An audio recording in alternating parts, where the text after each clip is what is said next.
Greca and Peter Rosenberg. I'm Alan Hahn, and we're getting ready for a winter storm. We're getting ready for championship weekend in the NFL. We're just getting ready for a weekend on the Greca. How are you feeling today after having some sush last night? I don't like this. Good. It was okay. I gave it wasn't a straight thumbs up. It was good. I would not do it again. It's just not my thing. Oh, wait. We got a lot to talk about. And it wasn't good. Because if you wouldn't do it again, that means it wasn't good. Because Go ahead. Listen. There were things that there was like a spicy salmon that I had. I thought tasted very good. Okay. But it just wasn't something that really interested me. It wasn't gross. It didn't taste terrible. It tasted good, but it just wasn't my thing. How much did you have? It's not something I would do again. And how much did you have, and do you know what was ordered? Like, do you really know what was ordered? Well, we definitely ordered California roll. What'd you think of that? Let's start with that. You tried the California roll. What'd you think? It's fine. You know how I feel about avocado. So I'm not a big avocado guy, but there's avocado in there. But there was cucumber in there. That was fine. Okay. Then there was I don't know what you call it. It's like a spicy salmon that had the rice around it and whatever that orange sauce that made it spicy. I thought that was very good. Okay, that you enjoyed. But I'm not a cold dinner type of guy. Like I always go with the hot sandwiches. I'll always go with like a meatball hero or a steak sandwich before I would go with like an Italian sub. So that's kind of how I feel about it. It's like I don't, eating something cold just isn't my thing. But it tasted fine. It wasn't slimy. It wasn't disgusting. It was like, oh God, this is awful. It was okay. But if I'm going out to dinner, I don't think that's something that I would order. But if it's on the table and I might partake, so I'm not against it, it was all right. All right, so it's not something like if Peter and I were like, hey, Don, let's go get some sushi tonight. It's not like you're like, yeah, I'll do it. You would probably pass. Well, I would pass if it was a place that only served sushi. But if it was like a Japanese steakhouse that had sushi and I can get a steak, but I might partake in some appetizer. I think Danny from Long Island was right in this sense. It never felt like dinner. It really just kind of felt like something I'd have as an appetizer. Yeah. I mean, listen, if you're someone, I'll put it this way. Here's how I want to validate what Don's saying. I'm a little disappointed too. I'm a little upset. But here's how I'm going to validate what Don's feeling.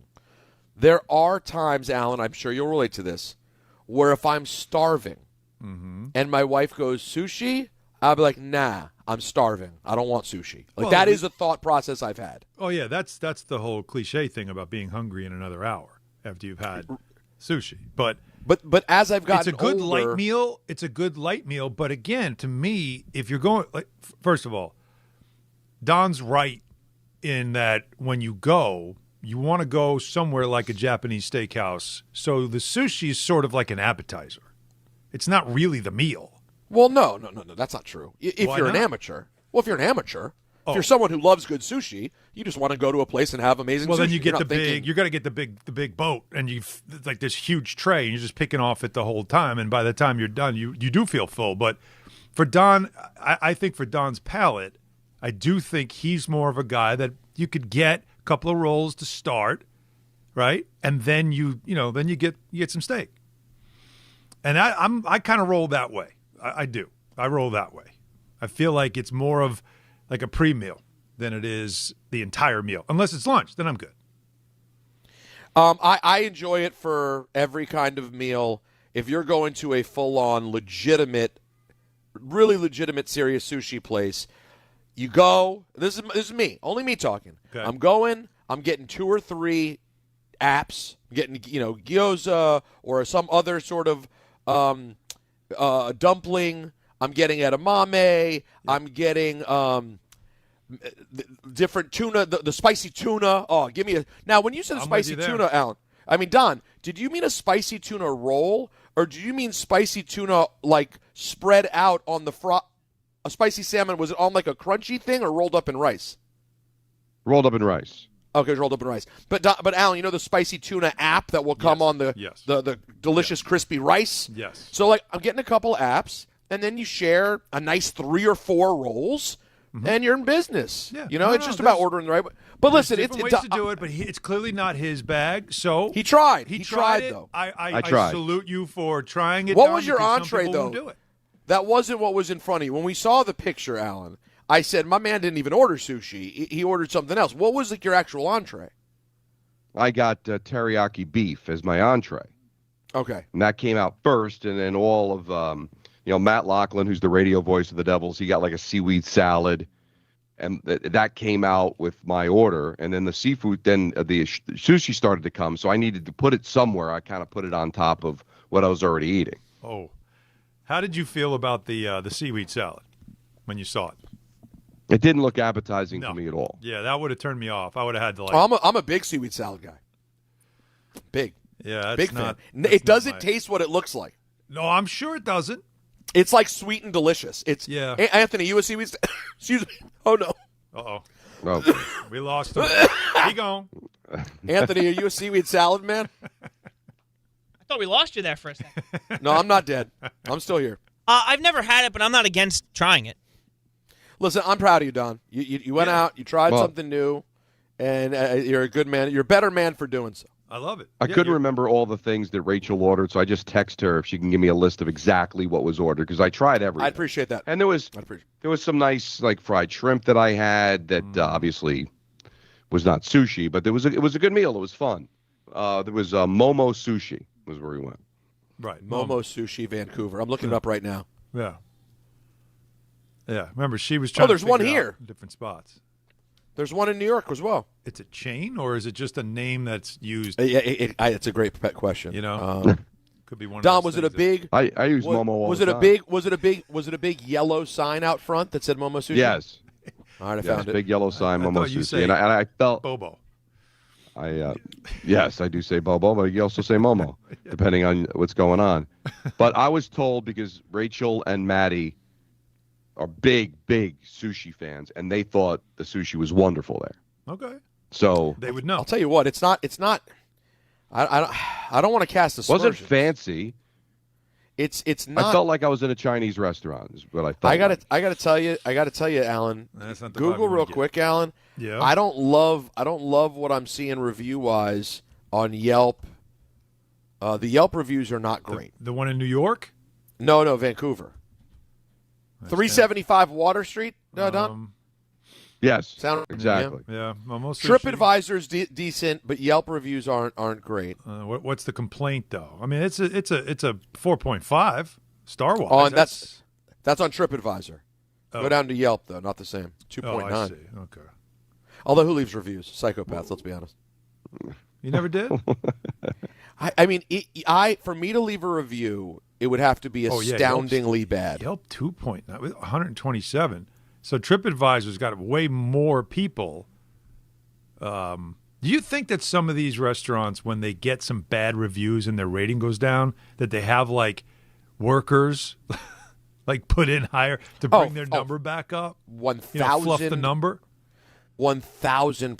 Because there are bots for that, You could ruin someone's business. Correct. By you can't let them do that. A whole bunch of people who never even went just to complain about it and give it bad reviews. Well, what's the thing? You would have to be blown away. What?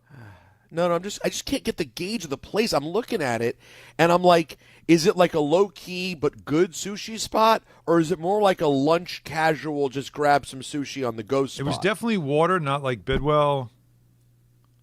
It was definitely water. Okay.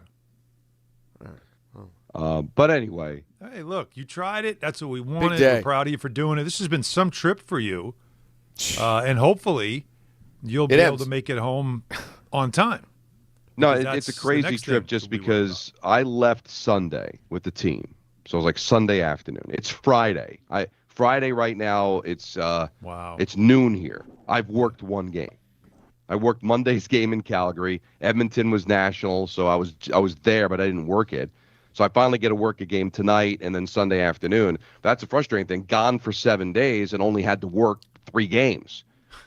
But no, Vancouver's amazing. It's a great trip, and everybody's been really cool. It's just I'm looking forward to actually having a game tonight to do and see if they can't make it 5 out of 6. Yeah, getting you back to work. That's what you want to do. Yeah, You're on this trip for let's certainly do it. for that. And it's while that's going on, of course, we've got a championship weekend we can discuss. We've got I mean, the NFL. Look, when are you ever that caught, like, surprised by the coaching carousel that goes on in the NFL? Like, this time of year, jobs open. Some people, apply for jobs. They interview for jobs. Coaches are named. Most of the time, you're like, okay, we'll see how he does, right? I mean, the owner in Miami couldn't remember his coach's name, but tough. That's a tough one. But what's happening in Buffalo is really interesting on so many levels.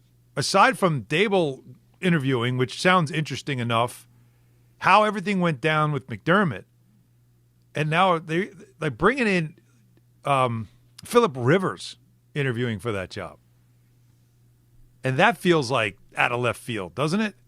A very bizarre kind of thing. The guy hasn't coached at the NFL. Now, I know he was an NFL quarterback, but wouldn't you want to have, like, somebody that at least, like, if you're him, shouldn't you do what Aaron Glenn did, which is start out scouting, start out as a low-level coach, work your way up, get enough experience under your belt to get to a point where you could be a head coach?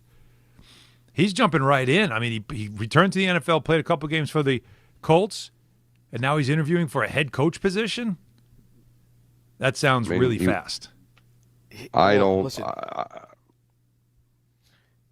Go ahead, Don. I don't know how anybody could make that kind of a leap. Maybe you could do it in other sports, but this is such a coach-driven league. I'm sorry, you got to go through the rigors of it. I know he's done it on the high school level with his kids, and I know he was a quarterback, and obviously he made it back at the age of 43, whatever he was, 44, because of how intelligent he is.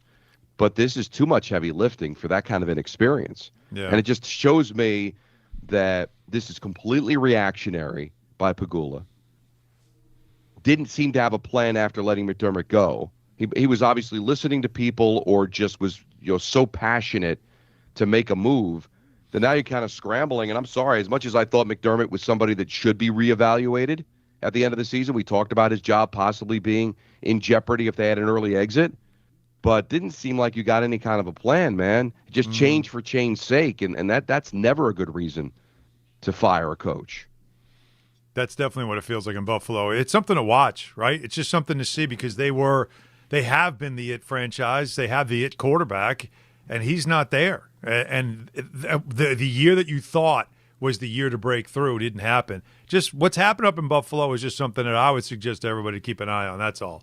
Because, boy, did that – for something that felt stable, how unstable that has become. Unstable, maybe, is that the better word? Let's be honest, all right?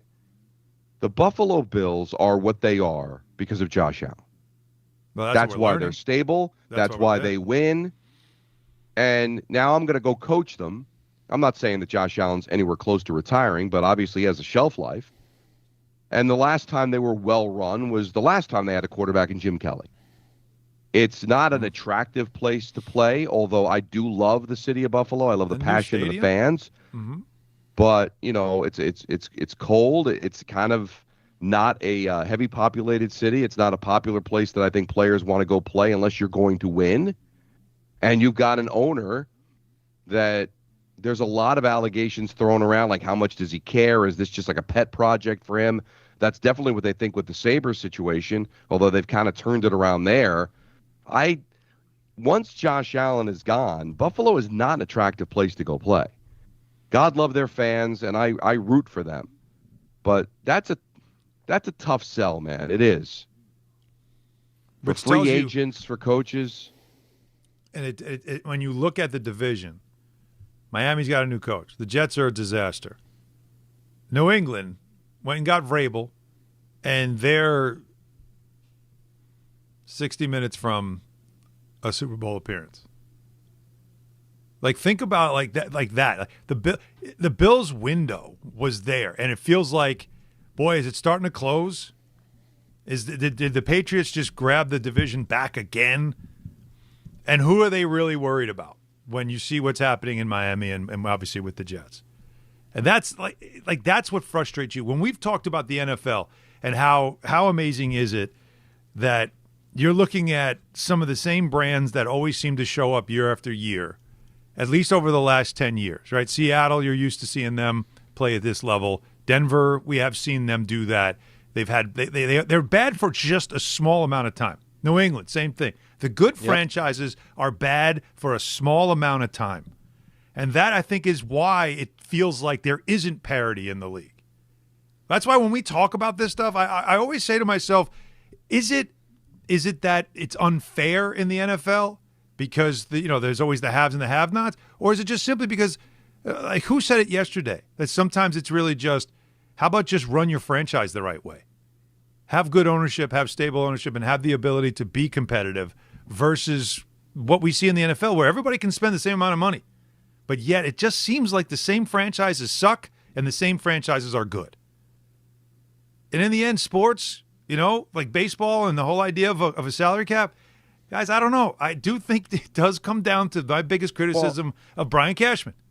It's not how much you're given to spend. It's how you spend it. So let me ask you this then. What's more important, the head coach or the quarterback? Because what you're suggesting is it's the head coach. Because you can't always choose your quarterback. You got to be in the right position in the draft, right? Or you've got to be an attractive place to win over a free agent or have the draft capital to make a trade. It's not easy to get the quarterback. But the coach, if you've got an owner and if you could pay them, it doesn't count towards the cap. It sounds like the head coach is easier to get. The Patriots got their quarterback, although I'm still not 100% sold he's Tom Brady. He did not play well. They probably lose that game if Houston has a competent quarterback, and we all agree on that last week because he did not play well. That's why I think the Patriots still can be had this week. We'll get our picks at 5:45. Oh, well, I'm ready. But Vrabel was the right hire. Clearly. I mean, and Vrabel didn't have this kind of success in Tennessee on a consistent basis because he was searching for the quarterback, right? But now you've got the quarterback and the head coach. But when you're talking about stable organizations, what's easier to get? It's the head coach. I've got the money to pay him. I'm an attractive franchise. I've got an owner that's competent, wants that head coach. That head coach wants to go there. And like Buffalo. and Don, you don't even have Buffalo, to be. Peter. Yeah. Josh And you don't Allen, even have once to he's be- gone, how attractive is that job? Well, oh no, obviously completely less attractive. However, let's be clear. I don't even think the standard for, quote, attractive franchise has to be that high. Don't be a hideous franchise. It's literally just that. Don't show up with boogers hanging off your lip and hair sticking out of your ears, and you basically can get anyone you want. I mean, it's certainly to have the best shot at the Harbaugh situation is a great example. The Giants are in the best spot, and get ready, Giants fans, because of the fantastic history of this team. In spite of the last several years, there is a certain decorum that people believe in when it comes to John Mara, the Tisch family, the entire Giants organization. Sure, that will help you in getting a John Harbaugh over a Tennessee or a Miami or whoever. But generally speaking, if we're looking for a starting coach and it's a pretty good candidate, if you show up and you just have your basic body parts functioning, and you can get words out of your mouth, and the check's clear, you're able to get it done. We're because when you look at the Jets, for example, we're looking at a toothless freak, okay? A stumbling, drunk, toothless freak that no one wants to go home with. But otherwise, you should be able to get someone.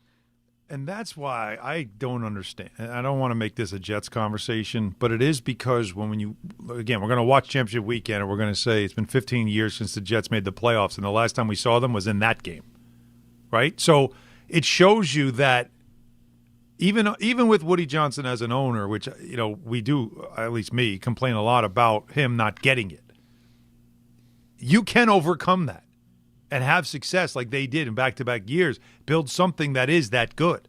They were able to do that, right? But right. Why do they have 15? It's a long time. You know how hard it is to be that bad 15 years, man? 15 years.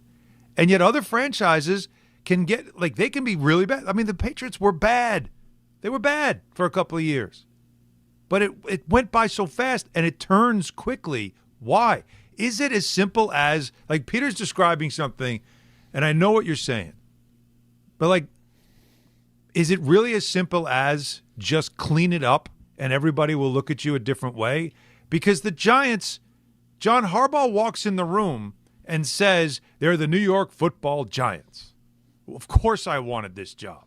Well, we and love now football. Everybody's like, oh, the Giants are going to be fine. Oh, they're going to turn it around. What is it, 8.5 now? The over-under? Like in an instant, 8.5. You're taking a team that was like they couldn't get out of their own way in the second half of games where they were a disaster with a lead. They were a mess all across the board. And yet you change one piece and everyone now goes, oh, I can see them winning. And I feel that way. I could see them win. I could see them because 8.5 or more in 1 year, turning it around in 1 year. Vrabel walked in and turned a team around in 1 year. Now, so, they might have gotten lucky you think because so? he played there. He had blood in the ground. Yes, he did. Right? So that maybe helped bring Vrabel. They were able to pivot a little easier. Would Vrabel want to be in New England had he not played there? Know the owner, know the lay of the land. That's so fair. Maybe there's a little luck there. But just the Patriots are no historic franchise until you look over the last 25 years and what Robert Kraft has been able to build. And so it becomes an attractive place. I disagree with Peter, like the toothless with the Jets. The Jets can be attractive. It's New York. They do spend money. It may not be a historic history, like as far as like on the level of the Giants or the Cowboys or the Bears or something, but teams have won with the Jets, had some success as recently as 15 years ago. It's just that nobody trusts their owner. If they had competent ownership, Peter, the Jets could be an attractive place to go play and to turn it around. Sure. But totally. So that's what's frustrating because you can't just replace Woody Johnson. Now the Giants were kind of teetering. All right, exactly how good is the ownership? Right. Not only not having won in a while since John has fully taken over, but also his health situation. But their history could win a John Harbaugh over. If you don't have the history, you better have a competent owner, an owner that people trust, an owner that is respected around the league, and then you can get the coach, and that coach can go out and get the general manager and the quarterback, and you can build. The Jets' problem is they just don't have that kind of ownership. Yeah. And it's not that attractive a franchise to overcome the poor ownership. And think about it. The teams that turn around quickly, and we just were mentioning, how's the ownership in New England? Robert Kraft has had some things, that is embarrassing to his personal life. But overall, as an owner in the NFL, is he of good standing? Respected owner? Seems like he's respected. Guy that's got a voice in the NFL, right? He does. He's got influence, right? He's got Goodell's ear, and that's the same thing you said about Mara. Like he's a respected owner. He's got the commissioner's ear. There's history there, like that stuff. That's why again, bad franchises can't hire new coaches. They have to hire experienced coaches. It's the only way to do it. It's the only way to turn it around. And that's why you'll see what you see this weekend. That's why Denver a couple of years ago was bad. Really bad. And what did it cost them to get Sean Payton? First round pick. Some people might think that's crazy to trade a first round pick for a head coach. Why would you do that? You can't give up assets like that when you're a bad franchise.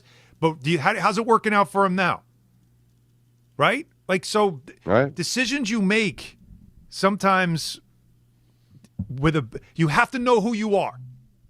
And the Patriots realized who they were. They tried to do something with Gerard Mayo. They thought it'd be a good. No, you can't do this here. Not in that market. Not this franchise.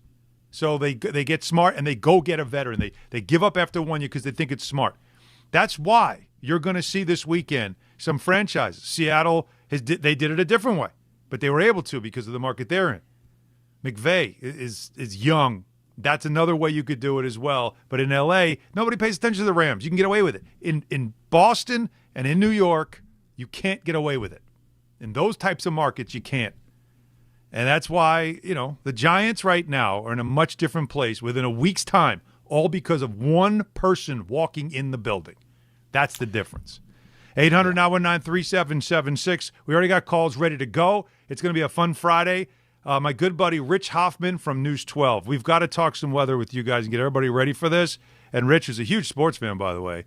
He's going to be joining us later on in the show to get us ready for a weekend that we're going to need some shovels, some salt, and a whole lot of patience, everybody. So we'll give you the latest on the weather because I know that's on everybody's mind. But we also have the football to talk about and all the New York stuff as well. So stay with us, Don Hahn, Rosenberg, ESPN New York.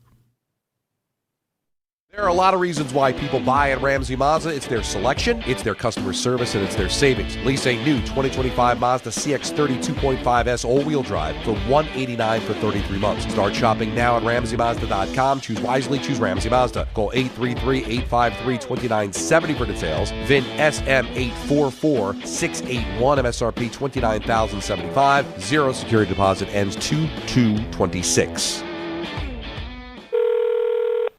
Hey, sorry I missed you. Your call is very important to me. Just not as important as the New Jersey Lottery's Green Ball promotion being back on Pick 3 evening drawings. See, if the green ball's drawn, that's a free second chance to win? So, yeah, you get it. It's only through February 1st, though, so try me after then? Must be 18 or older to buy a lottery ticket. Please play responsibly. If you or someone you know has a gambling problem, call 1-800-GAMBLER. For game odds and promotion details, visit njlottery.com/pick3. Ready for action, basketball fans? BetMGM, an authorized gaming partner of the NBA, is giving players another reason to hit the court this season. BetMGM is adding extra excitement to every basket, every slam dunk, and every buzzer-beating shot with special promotions, new features, and more. Log in throughout the season to find odds boost tokens, no sweat tokens, and same-game parlay boost tokens in your account to amplify your winnings. Enjoy enhanced product features like dark mode, too. Log into BetMGM, an authorized gaming partner of the NBA, all throughout the basketball season to see what's new. BetMGM and GameSense remind you to play responsibly. Gambling problem? Call 1-800-GAMBLER. See BetMGM.com for terms. 21 plus only. New Jersey only. Existing customer offer. Subject to eligibility requirements. Rewards vary and expire in 7 days.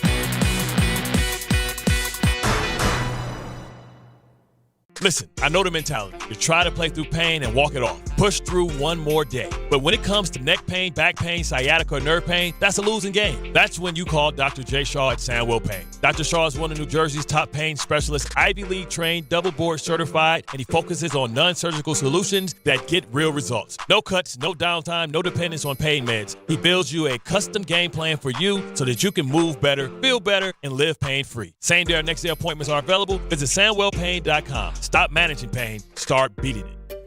Finding great candidates to hire can be like, well, trying to find a needle in a haystack. Sure, you can post your job to some job board, but then all you can do is hope the right person comes along, which is why you should try ZipRecruiter for free at ZipRecruiter.com/ESPN. ZipRecruiter doesn't depend on candidates finding you. It finds them for you. Its powerful technology identifies people with the right experience and actively invites them to apply to your job. You get qualified candidates fast. So while other companies might deliver a lot of hay, ZipRecruiter finds you what you're looking for. The needle in the haystack. See why 4 out of 5 employers who post a job on ZipRecruiter get a quality candidate within the first day. ZipRecruiter, the smartest way to hire. And right now, you can try ZipRecruiter for free. That's right, free at ZipRecruiter.com/ESPN. That's ZipRecruiter.com/ESPN. ZipRecruiter.com/ESPN. ZipRecruiter. Now let's take a look at the traffic with Brandy Scott. Hey there, guys. Good afternoon and happy Friday, but not a happy ride on the BQE eastbound side. Right after the Kosciuszko Bridge in Queens, big crash blocking 2 lanes. Traffic is at a standstill from Flushing Avenue in Brooklyn. Westbound side, a lane out with emergency crews on the scene. You're bumper to bumper there from Northern Boulevard. Already packed on the Staten Island Expressway westbound, heading over to the West Shore, hitting the brakes from the Verrazano on through. Best of it's the outbound George, southbound Egan and Henry Hudson. West Side Highway northbound, some pockets of slowdowns from the 79th Street Boat Basin. Inbound George roadwork on the upper deck going to run you about 15 to 20 minutes. Outbound Lincoln and Holland tunnels about 15 minutes each. This report is sponsored by Mothers Against Drunk Driving. For victims of drunk and drug driving, your grief is unique, but you're not alone. You always have a place at MAD. Visit MAD.org. I'm Brandy Scott on 880 ESPN New York. We expect our information in real time.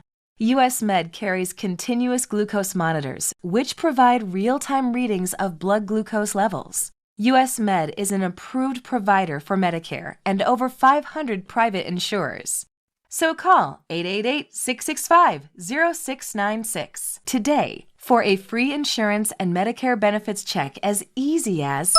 That's 888-665-0696. Hey team, Wendy here. If you're looking to consolidate your high-interest credit card debt with a personal loan, take a look at SoFi's stats. A SoFi personal loan comes with low fixed rates, no fees required, and as soon as same-day funding. That looks good on paper, but SoFi also passes the eye test, having helped its members pay off over $33 billion in debt to date. Score. View your rate for a SoFi personal loan at SoFi.com/stats today. Loans originated by SoFi Bank, NA member FDIC. Terms and conditions apply at SoFi.com/stats. NMLS 696891.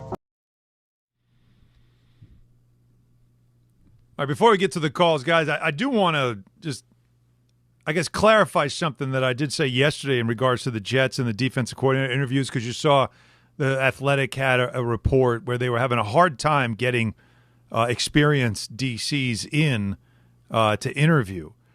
They did talk to a couple of guys. Wink Martindale's experienced, and they had him. Now, these were virtual interviews. They didn't have anybody come actually in the building yet.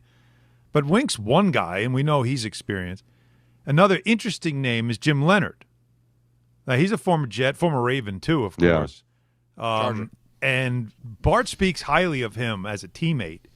And he's a guy that seems to be moving up pretty quickly in the defensive coaching ranks, who could be a good addition, especially when you consider the blood in the ground thing. And Aaron Glenn, who I don't think they were not teammates with the Jets, but they do both have that in their background. So just wanted to clarify that it's not like no one's interviewing, but a lot of the names, if I read them to you, you'd look at me like, who the hell, like you don't know. But those are two names that you should recognize as a NFL fan. The Dove Kleiman tweet was that there were two high-profile DCs that weren't interested in talking to the Jets. Right. But you just mentioned two guys, in Wink Martindale and Jim Leonard, that I think are very high on their list, very respected. Yeah. That you don't care about the other two. And I brought it up yesterday with Damian Woody. I almost lean on the side of those two DCs being gutless because they're afraid they're going to fail with the Jets and not get any other traction. Well, Robert Saleh failed with the Jets and became a head coach. So have faith in yourself that you're going to be able to turn it around. So I did think that was a little performative. I thought that report, not that it wasn't true, but I thought it was kind of clickbait in the sense of, see, nobody wants to coach the Jets. If they landed Jim Leonard, as you said, former Jet, former Raven, had success here when he was in New York, Rex, and you get Wink Martindale, I think Jet fans would be very excited about either of those two being DCs. Yeah, but would Aaron Glenn, who's a defense guy, that could be part of it too. It could be guys that come in saying, I don't want to be a defensive coordinator and the head coach is a defensive guy. You want to be able to run your own show. So who knows? But I just wanted to add there were two names that people would definitely recognize. One thing also, as we get you ready, and we'll be talking a lot about the AFC and NFC Championship games and the matchups. The back and forth between the Broncos and the Patriots is getting kind of interesting, a little spicy. But the thing that stood out to me the most, speaking of former Jets, John Franklin Myers. Here's what he said. Now, again, Jarrett Stidham has not thrown a pass in a game for the Broncos yet. Not just this season, ever. And he's got to play now because of Bo Nix's injury. Listen to what he says about what he thinks Stidham is in comparison to who he's going up against in Drake May. The thing about Stiddy, he knows what he's doing. He understands why the coach is calling a certain calls, and that's what makes him so good. Sometimes you get out there, you play football, you run what's called. You're not understanding where you want the ball to go, how fast, when, and everything. And Stiddy, man, he's running the scout team plays, and he's running them better than Dave's starting quarterback. So I'll tell you, man, he's a good player for us, and man, we're excited for him. So he's running their so offense. We're going Stiddy, huh? Well, everyone's going Stiddy, huh? They call him Stiddy. Got to go Stiddy. Yeah. Stiddy is what they call him. But Stiddy. How about him thrown out there that he runs the Patriots offense as a scout team better than Drake May does? I mean, you could look at it as a dig, but I can't fault any of those guys trying to talk up a guy that hasn't thrown a pass all year to help them win a championship game and to go to the Super Bowl. So you got to do whatever you can to talk the guy up, talk yourself up, right? I mean, you're an underdog in your own building because of this. so the Patriots could put it on the bulletin board, a disrespect to me. Don't you have to, if you're a Broncos, say whatever you have to gain some confidence in a backup quarterback trying to lead you to the promised land here? Man, you don't have so I to can't fault them for that. But you don't need to bring in the other team's quarterback in the conversation. You want to pump your guys' tires, that's great, but, he's doing it better than Drake May is. I mean, easy, bud. Easy. Again, the back and forth has been really interesting between these two teams. And, Peter, I know you love that it's steady. All right, 800-919-3776. Let's first and foremost, this is probably the most important call of the day. Marcus from Vancouver. Marcus. Hey, Marcus. Hello? Yeah, we got you, Marcus. What's going on? Listen on. Canada loves you. You know this. I know you love Canada. Canada loves you. So happy you're here. I seen last night you went for sushi for the first time, yeah? Yeah, yes. That's right, Crody. Mm-hmm. Okay, man. Oh. A man of your taste. You need, brother. There's so many jeez. Okay. No, you're good. No, you fight didn't through do it. You didn't do There's it. so you many better places in the area. All I want to tell you is next time you come back here, next time you want sushi, you go to Tokyo in April. It's about 2 blocks away from the arena. I'm telling you, brother. I'm telling you. So tell me something. Did Mans go to a whack spot, Crody? I mean, is Momo not the real deal? Oh, that's way far out, brother. That's Toronto. I know. I'm just having fun. But I know Vancouver, you guys don't get down like this, but it's still fun. Is Momo trash though? Yes, big time. Man. I live about 2 blocks away from there. I pass it every time I go to the liquor store. I've eaten there. It's no good. Don is a man of taste. He's a man of culture.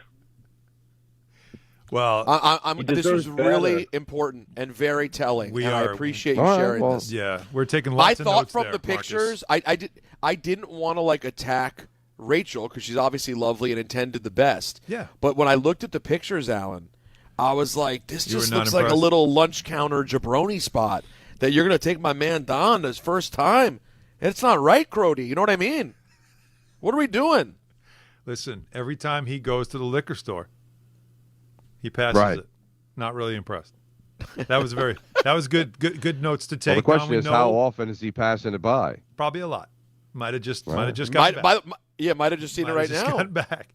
Hey, look, we all know it's telly time every time. And Don, we know you'll be back in Vancouver, so we'll just take notes. 800-919-3776. How about Brendan in O'Callahan? Oh, it's our guy, Brendan O'Callahan. Oh, okay. What's up, guys? Hey, how you doing, buddy? I'm great. I'm so happy to talk to you guys. It's been a minute, buddy. Do you know Alan yet? No, Brendan, you gotta have Brendan, to you met Alan yet? Here because I don't. This is our buddy. This is our buddy Brendan O'Callahan. We've been friends with him since he was like, what were you, 11 or 12? 11. 11, and now you're 18. How old are you now? I'm 18. Wow, that's our guy, man. Okay, Alan, it's nice to speak with you too. Likewise. What's going on, buddy? Don, I have a quick hockey question for Don. All right. Obviously, the Rangers are having a very unfortunate and disappointing season.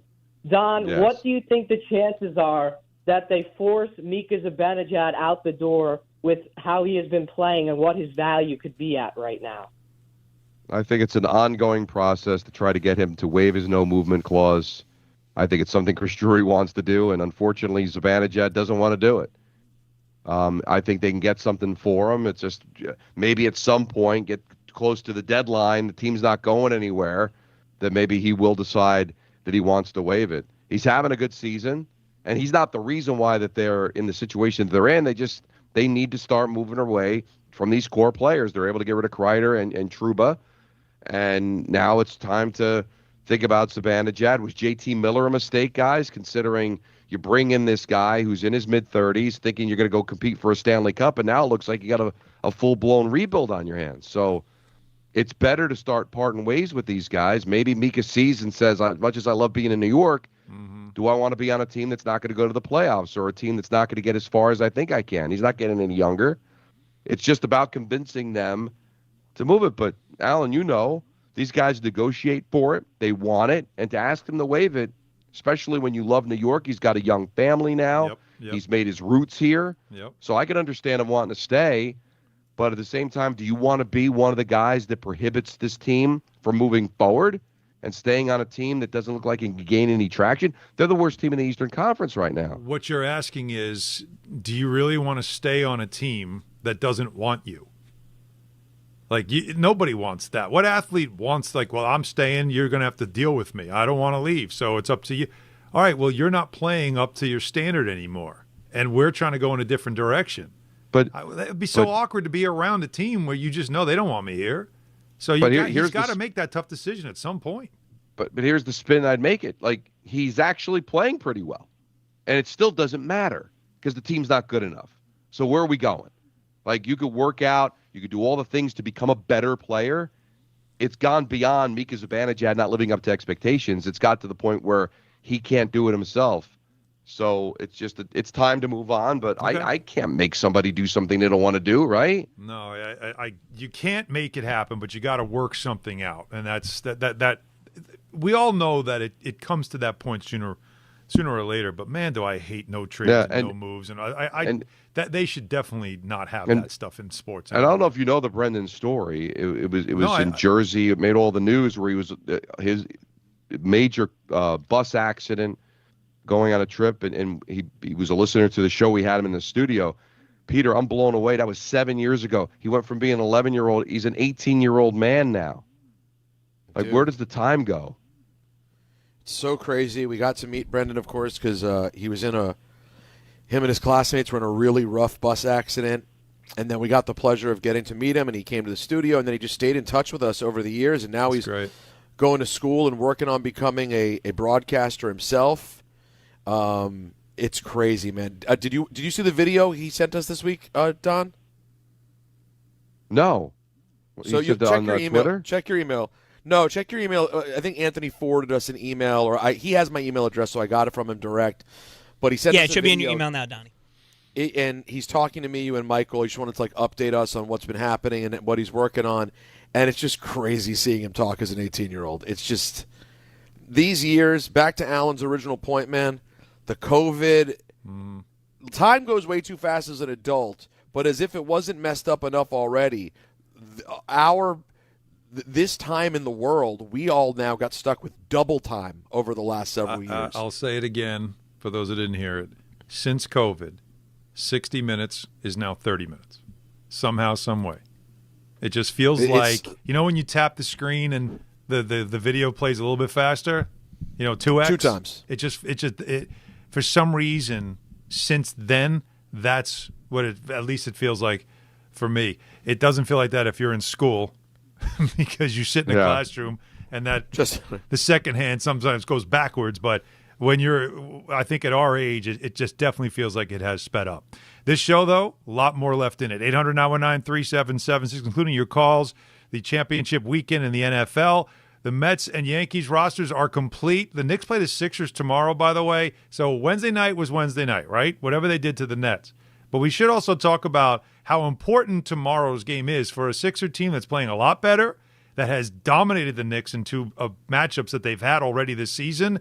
So you really want to send the message that, okay, that run we went through where we were just garbage, that's behind us now. Tomorrow afternoon in Philly, that's exactly the time to prove that whatever happened Wednesday night is a real thing and not just because the Nets are just a really, really bad team. So lots more to get to. 800-919-3776. Don Hahn, Rosenberg, ESPN New York. Rick Pitino goes for his 900th career win against his son Richard when St. John's travels to Cincinnati to take on Xavier. Coverage begins tomorrow at 1:10 on 1050 ESPN and the ESPN New York app.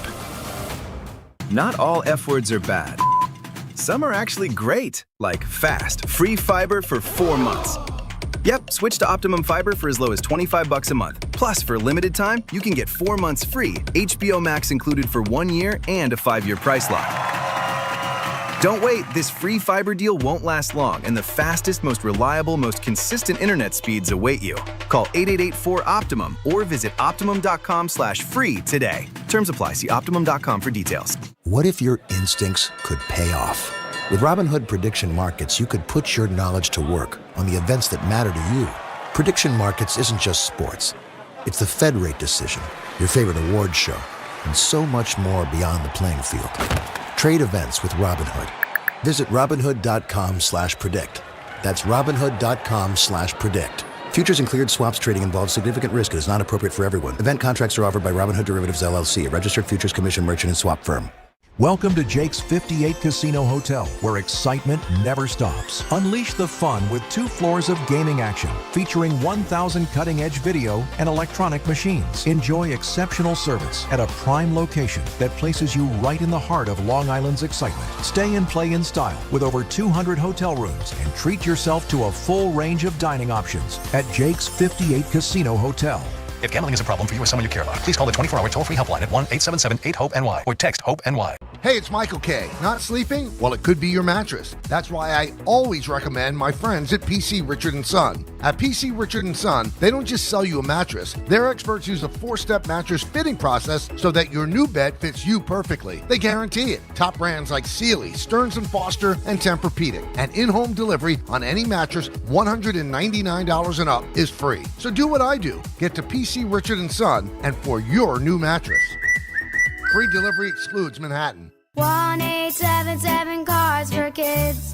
KARS Cards for Kids. Ready to get rid of that old car? Donate it to Cars for Kids. Call 1-877 Cars for Kids to reach a friendly live agent. Donation's super easy, and your car can be picked up as soon as tomorrow. Call us now, 1-877 Cars for Kids. 1-877 Cars for Kids.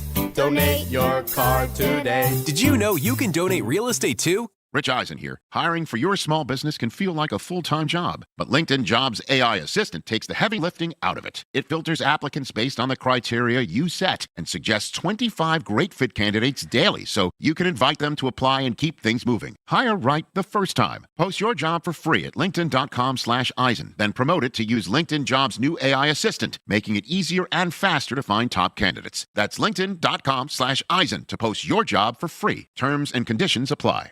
Then promote it to use LinkedIn Jobs' new AI Assistant, making it easier and faster to find top candidates. That's linkedin.com/Eisen to post your job for free. Terms and conditions apply.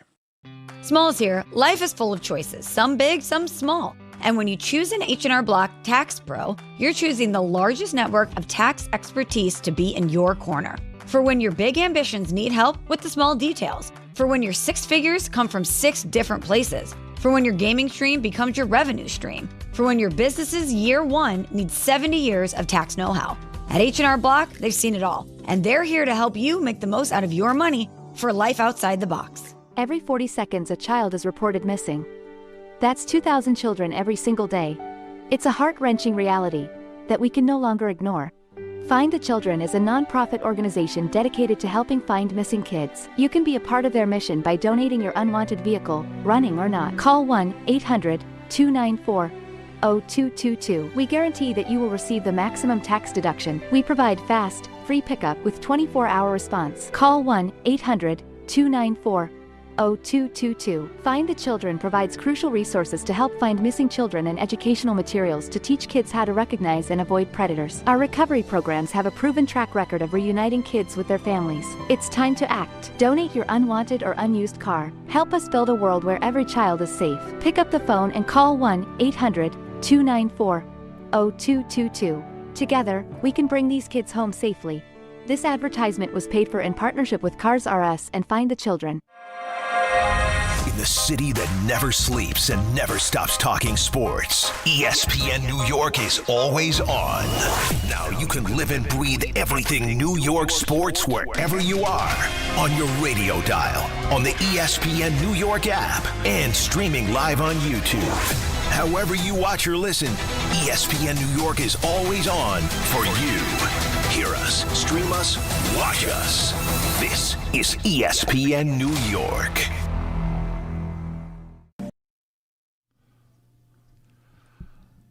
Hey, Don, I know you're a regular connoisseur of the Mets on SNY, right? Yes. Did you see this about the director of SNY? Yeah, 17 years. Yeah, that's almost the whole time they've been on SNY. Where they started SNY in '06, I believe. So this is so it's what 20 years. So he's done every year but 3. I've never met him, but it's who's out at SNY? It's John DeMarco. DeMarco is the long time. 17 years director. I've never met him, but he's somebody. He put a lot of his while directing the game, he would have a camera going on him. Right? Right? Right? And it would be fascinating to see inside, in the truck and places like that where you kind of see how the action happens. And he wrote this whole little manifesto about why it's over, and it's interesting. So I'd be curious to see if the games. I don't know. Do you're in the business, so do you notice broadcasts? Do you watch games differently, Don? And I mean, Peter. I mean, you know how this stuff works too with the WWE broadcasts, right? It's all kind of the same idea, where there's a lot of things that you see that the viewer at home doesn't, and a lot of things that go on that the final product that you see at home, you should see the mayhem that's going on in the background between producers, directors, graphic producers, and all the different things that have to happen and go right all at the same time. I wonder if the broadcasts will look different. But they do a tremendous job over at SNY. Baseball's tough, man, because there's so many different tough, but also a chance to be creative, right? Because I see behind the scenes in hockey and what Roland Dratch and Chris Meberg do, but you're kind of stagnant in the sense you got to follow the puck. You can't be overly creative because you got to be able to follow the play. There's so much downtime in baseball. It allows you to show the crowd, show different players on the field, split screens, pitcher, catcher, show the umpire, and they really allow themselves to be creative. And I think SNY does a great job. I hope it doesn't change at all because I think they do a really good product. Yeah, no, just again, an interesting thing certainly to watch along the way. Let's take Justin in Massapequa up next with us. Justin, how you doing? I'm excited that the Yankees kept Cody Bellinger, and I think he'll win us a World Series. And I was reminiscing about the 4 out of 5 World Series that my dad and my 2 uncles got to see watching them on YouTube the other day. And I think Cody Bellinger will help us go to the World Series this year and win the World Series.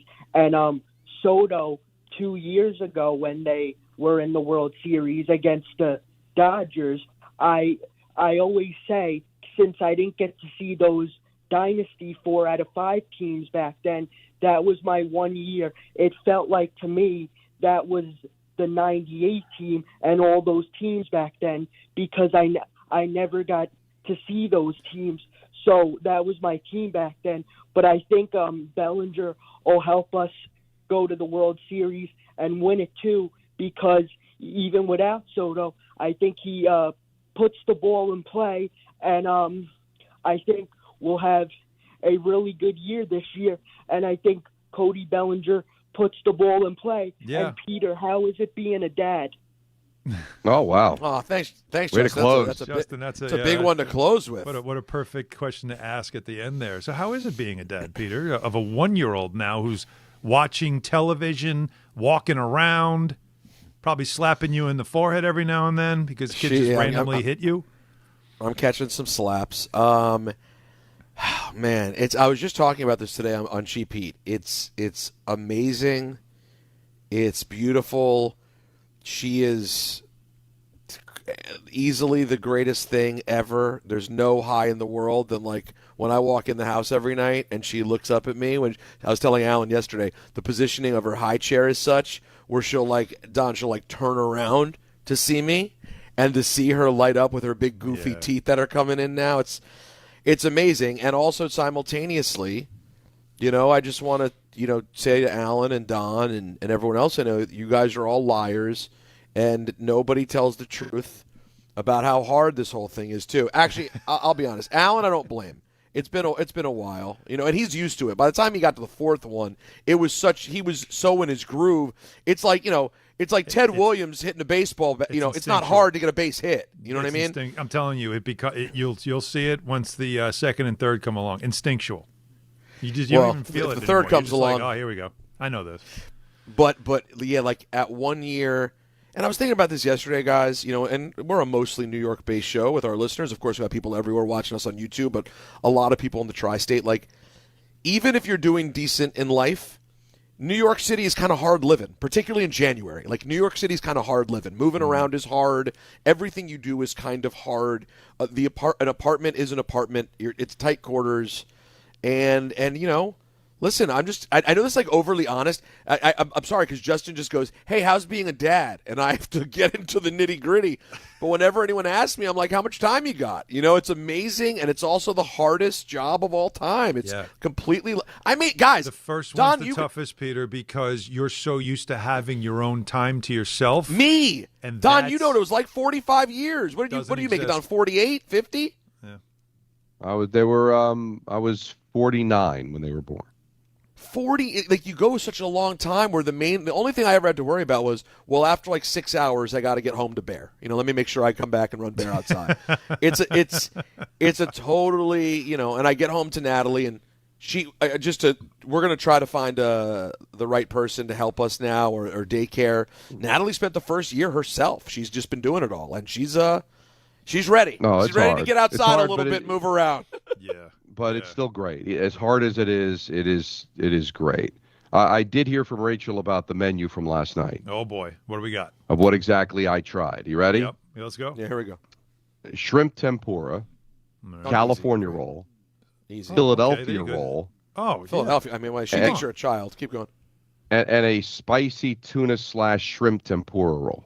Oh, dude. What was the last one? The spicy. No, the shrimps. Tempura / spicy.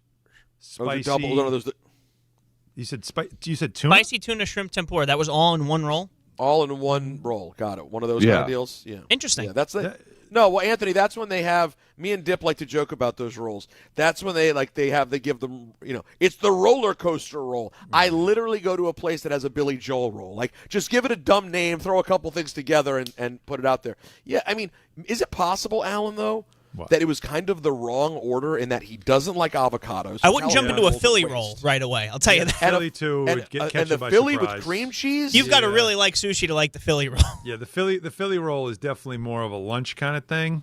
That's not a dinner thing. Can you tell Rachel Don on my behalf? Yes. I am concerned. Boy. I am concerned respectfully that she brought my guy to a dump. That I'm a little concerned. Oh boy. Yeah, like it's look at the pictures, Alan. It's giving food court sushi. It's giving food court. Yeah, that's what I'm concerned about. Yeah, I took a peek earlier when we were talking about it. Not thrilled, but hey, again, our guy did the right thing by saying, "I'll give it a shot. I'll give it a try." Yeah. He didn't say no. He didn't say, "I'm never eating that stuff." He wasn't one of these fake tough guys that can't handle giving something a try. He gave it a try. Can't eat a Whopper. I respect it. Enjoy sushi. Thank you. Did you hear that at the end of the show, Don? Oh, yeah. Let me hear that again. Enjoy sushi. It doesn't even sound like English. It's not. Don, to close the show as we signed up. That was Japanese. No, that was Japanese, Peter. I want you to know that. Enjoy sushi. Japanese. Yeah. Enjoy sushi. Arigato Enjoy gozaimasu. sushi. Yeah, enjoy wow. That means God bless. God bless. All right. God bless. We got a ton of calls to get to. 800-919-3776. Fraud Alert Friday coming up in the 4 o'clock hour, as well as, it's time. Let's start talking about this championship weekend. We'll give our picks later, but there's a lot of little stories going on in between in these two games this weekend. The baseball of it all, of course, because both rosters seem pretty set. I am curious to see if people look at the Mets and say this roster is better than when the season ended, or is there anything more that they're going to need to do? So we've got your calls on that and more. The Knicks and the Sixers tomorrow in Philly as well, speaking of Philly. And again, you want to send a statement, you want to send a message, things have changed, that starts tomorrow. So lots more to get to. Don Hahn, Rosenberg, ESPN New York. Palmieri to the net. Score! The New York Islanders are back in action with a brand new theme night schedule you won't want to miss. Bring your friends out for the holidays and take home a custom holiday replica jersey or arrive early for special bobblehead giveaway nights for Matt Barzell and Bo Horvat. Barzell for Horvat, score! Explore the full theme night schedule at NewYorkIslanders.com. Looking for the best meat and seafood at unbeatable prices? Get to Wild Fork Foods. They offer the widest selection of meats and seafoods you'll find anywhere. Everything is blast frozen to lock in flavor and nutrients. From beef and poultry to seafood, pork, and even exotic and game meats, you'll get the best value for your buck. Visit one of their 7 locations across Long Island and New Jersey, or order online for same-day delivery at wildforkfoods.com. Wild Fork Foods, your neighborhood's meat and seafood market. More people trust their hearts to New York Presbyterian than any other hospital in New York. It's because New York Presbyterian has the most experienced cardiovascular doctors, treating a full range of heart conditions, from heart failure to valve repair, with the most advanced treatments. Find a doctor at nyp.org/heart. New York Presbyterian. New York Presbyterian Hospital, based on U.S. News & World Report 2025 to 2026 cardiology, heart, and vascular surgery rankings.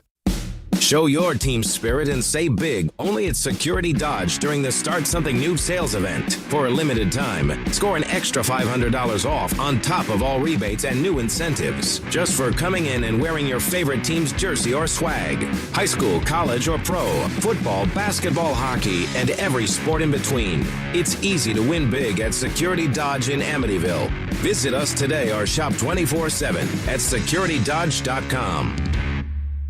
Do you have 3 ex-wives and your current trophy wife wants a life insurance policy 3 times the size of the policies you had to purchase for your previous mistakes? If so, you need to call Big Lou at Term Provider, 800-511-3535. Big Lou is intimately familiar with your problems, and if you're 50 or 60 years old and in reasonably good health, a $1 million policy should only cost about $100 to $200 per month. Big Lou may have a solution for your previous policies as well. You may even save enough money to lighten the load on your new $1 million policy. Remember, call Big Lou. He's like you, except he's only on number 2. Call Term Provider, 800-511-3535. That's 800-511-3535. For $1 million in term life insurance that you can live with, call Big Lou at 800-511-3535. Hey, this is Mika Zibanejad. Hey, this is Adam Fox. Catch every Rangers game right here on 880 ESPN. WHSQ and WCBS FM HD2, New York. All right, 4:03 in the big city on a football Friday, in New York City, as we are all kind of like batten down the hatches, preparing for it. By the way, tomorrow, this snow probably coming, overnight, Saturday, expected into Sunday, right? We're going to get Rich Hoffman on later. He's going to give us the very latest in the New York area. But, I mean, you talk about 9 degrees is the low tomorrow. The high, 18. So, prepare for that too, everybody. And so are we?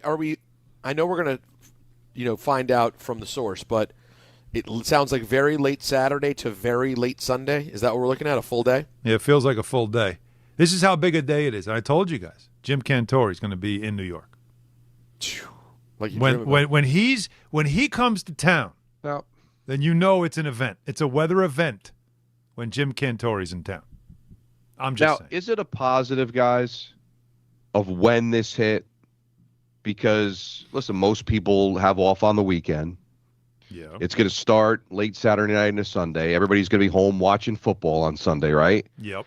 And if they stay on top of this, they knew this thing was coming. Yeah. So if they just focus on the roads, there won't that many people on the roads. And you stay in. Yeah. They can work on those roads that by the time we get to Monday morning, we should be good. Even if it's still snowing a little bit, they got ahead of it and cleared the roads so that we can get back to normal on Monday. As opposed to it happening during the week where people are already on the road causing problems, that this might be, the timing of it might actually be ideal. You could say that. And then the fact that we have just 2 wonderful football games to watch as well gives us all something to do. So it's not like anybody's going to need to be out or any of that stuff. So, yeah, it's just today starts the shopping panic, as Anthony was telling us, as he was at our favorite shopping location near the studio and noticed that the lines were out the door. That's going to happen because you're trying to prepare. But, yeah, having it on a weekend, especially having it on a Sunday, could be as close to the best-case scenario as you could have for most people. But we'll just see where we are on the other side of this thing when it comes to Monday and the commute Monday morning. That all depends on how prepared all the towns are and the city, of course. Little. I got to say, I'd like to think that I don't like to. You guys know I don't like to delve into politics or reveal anything. Hardly. I have a friendly relationship with the new mayor, and I have to say today's my first day of disappointment of his young term. To find out that he said in New York City, no kids will miss school on Monday because it will be at-home learning if school is canceled. Yeah, that's a bummer, right? Listen, Well, one of the things that COVID gave us was the fact that our traditional snow days were like, when we were kids, once you heard on the radio that your school was closed. Oh, that was it. Man, was that – what'd you do? You ran outside and you were in the snow all day, right? All you did was play in the snow all day. Now, these poor kids, they're like, all right, you'll have remote learning today. And you're given assignments and you have to get them done by the end of the school then the day parents and send have them to in. work. And now the parents have – they'll never know the greatness of a snow day. I don't know if these kids are ever going to know that anymore. Wow. Can you imagine? Imagine that. But the way it's supposed to work, and correct me if I'm wrong, at least it worked in Jersey, like you're allotted a certain amount of snow days, like whether it's like maybe 3, 5, whatever. And if you don't have any snow days, well, then school could end earlier. Yeah. So if that helps you maybe get to the summer quicker by having these at-home learning and not taking one of the snow days, I guess that could be a good thing, right? That's true. I mean, if you're going to have a year, but like, have there been that many snow days on weekdays? No.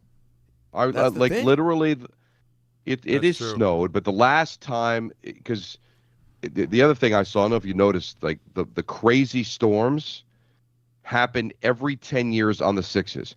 06, what was it? 90. It was like 96, 06, 16, and now 26, where we've had events where there have been more than 20 inches of snow. And in each decade, it's been a little bit more. I think the last one we had in 16 got over 27 inches. So we'll see what this ends up being at the end of the day. But it's kind of funny how it works out. But it's been like literally like 4 years since the last time we've had like really significant snow in the metropolitan area. So there have been kids that have gone a long time never having snow days or having to worry about that. I wanted to just take 1 second, if you don't mind me indulging me for just 1 second.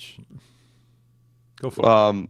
We lost somebody today that's pretty significant in my life, and if you live in Jersey, very significant. I don't know if you guys are familiar with the work of Uncle Floyd. Floyd Vivino, he was in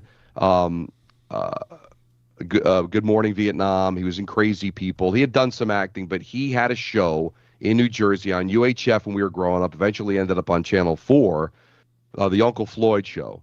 And he was so Jersey, born in Paterson, New Jersey, stand-up comedian. He had a show that was like iconic in like the North Jersey, Central Jersey area.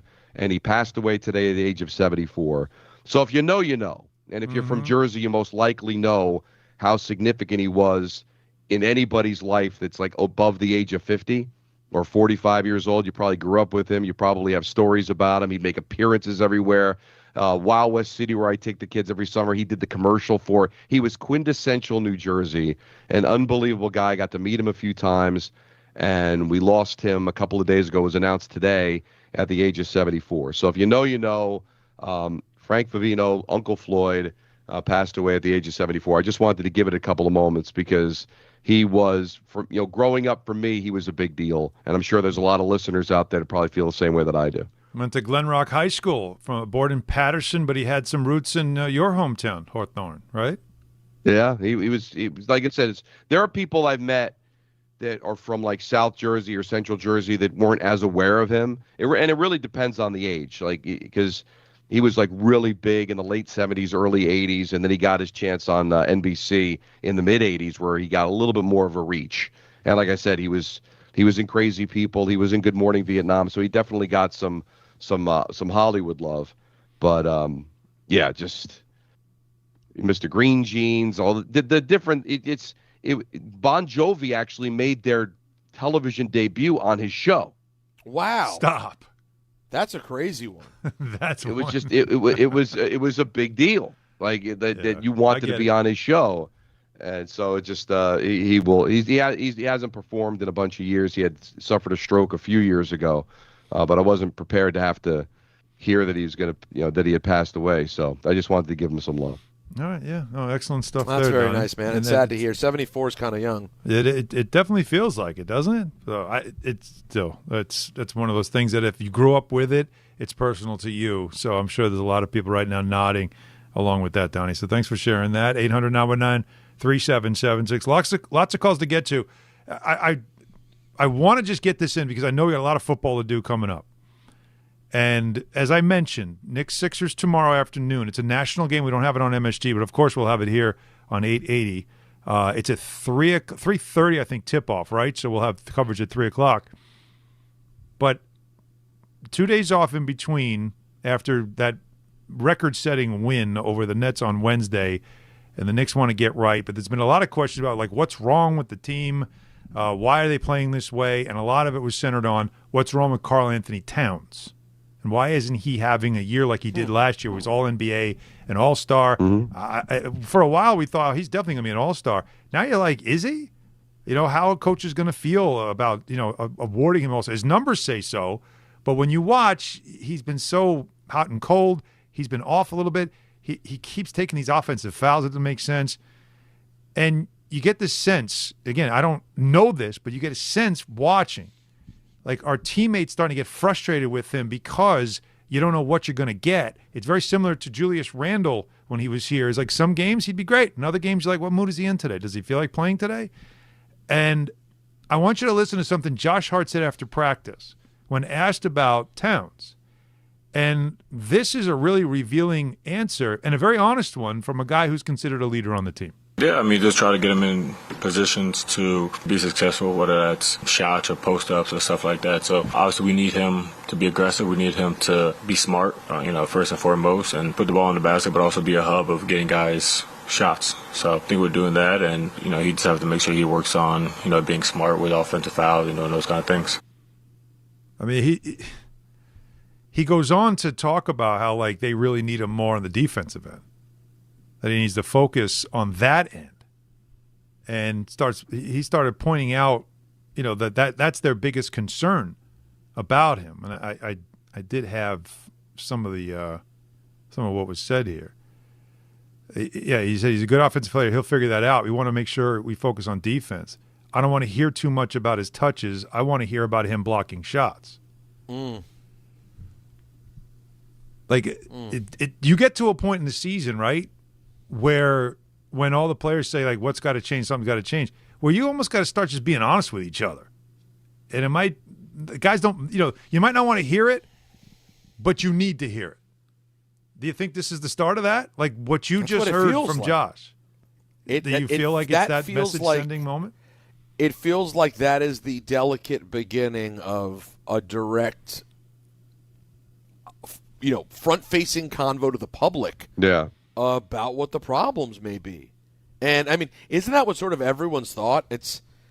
What's the likelihood everyone's been wrong? The media, the fans, like everything we've observed with Cad. What's the likelihood that that's not the biggest piece here? He is not he's not a role player on this team. He's the highest paid player on the team. He's an All-NBA player from last year. He was All-NBA and All-Star. It was two All-Stars last year. There were two All-NBA players last year. He was one of them. And so prior to Brunson getting to the Knicks, he would have easily been the best player on the team. If this was Mavericks Brunson, he's the best player on the team by far. Yeah, you can't really overstate his importance to this team, right? No. Like that's so. And Josh Hart, He loves to have fun. He's a funny guy. People focus so much on him and that side of him, right? But I can tell you that Josh Hart doesn't suffer fools. He's not somebody that, like, he might look like the class clown, but he's also dead serious when things aren't going right. And he's the guy that sort of has to be the one. Like I've always said, like, Jalen Brunson is the captain, the leader, the standard guy, right? And Josh Hart's sort of like the consigliere. He's the one that then makes sure, like, whatever the captain's saying or doing, everybody, you guys all heard that, right? Like, he's the one that makes sure everybody understands that this is the way it goes, and anything less than that won't be tolerated. And it took a while for someone to speak up, but this is definitely the speak up kind of time of year, right? Like, this is the time to start saying something. I'm not saying he's calling out Towns, but he's definitely kind of letting everybody know, we see what you see, and we need more from this guy. Yeah. And, and that, I just felt like I said, that feels like a pretty, I haven't heard them talk like that yet.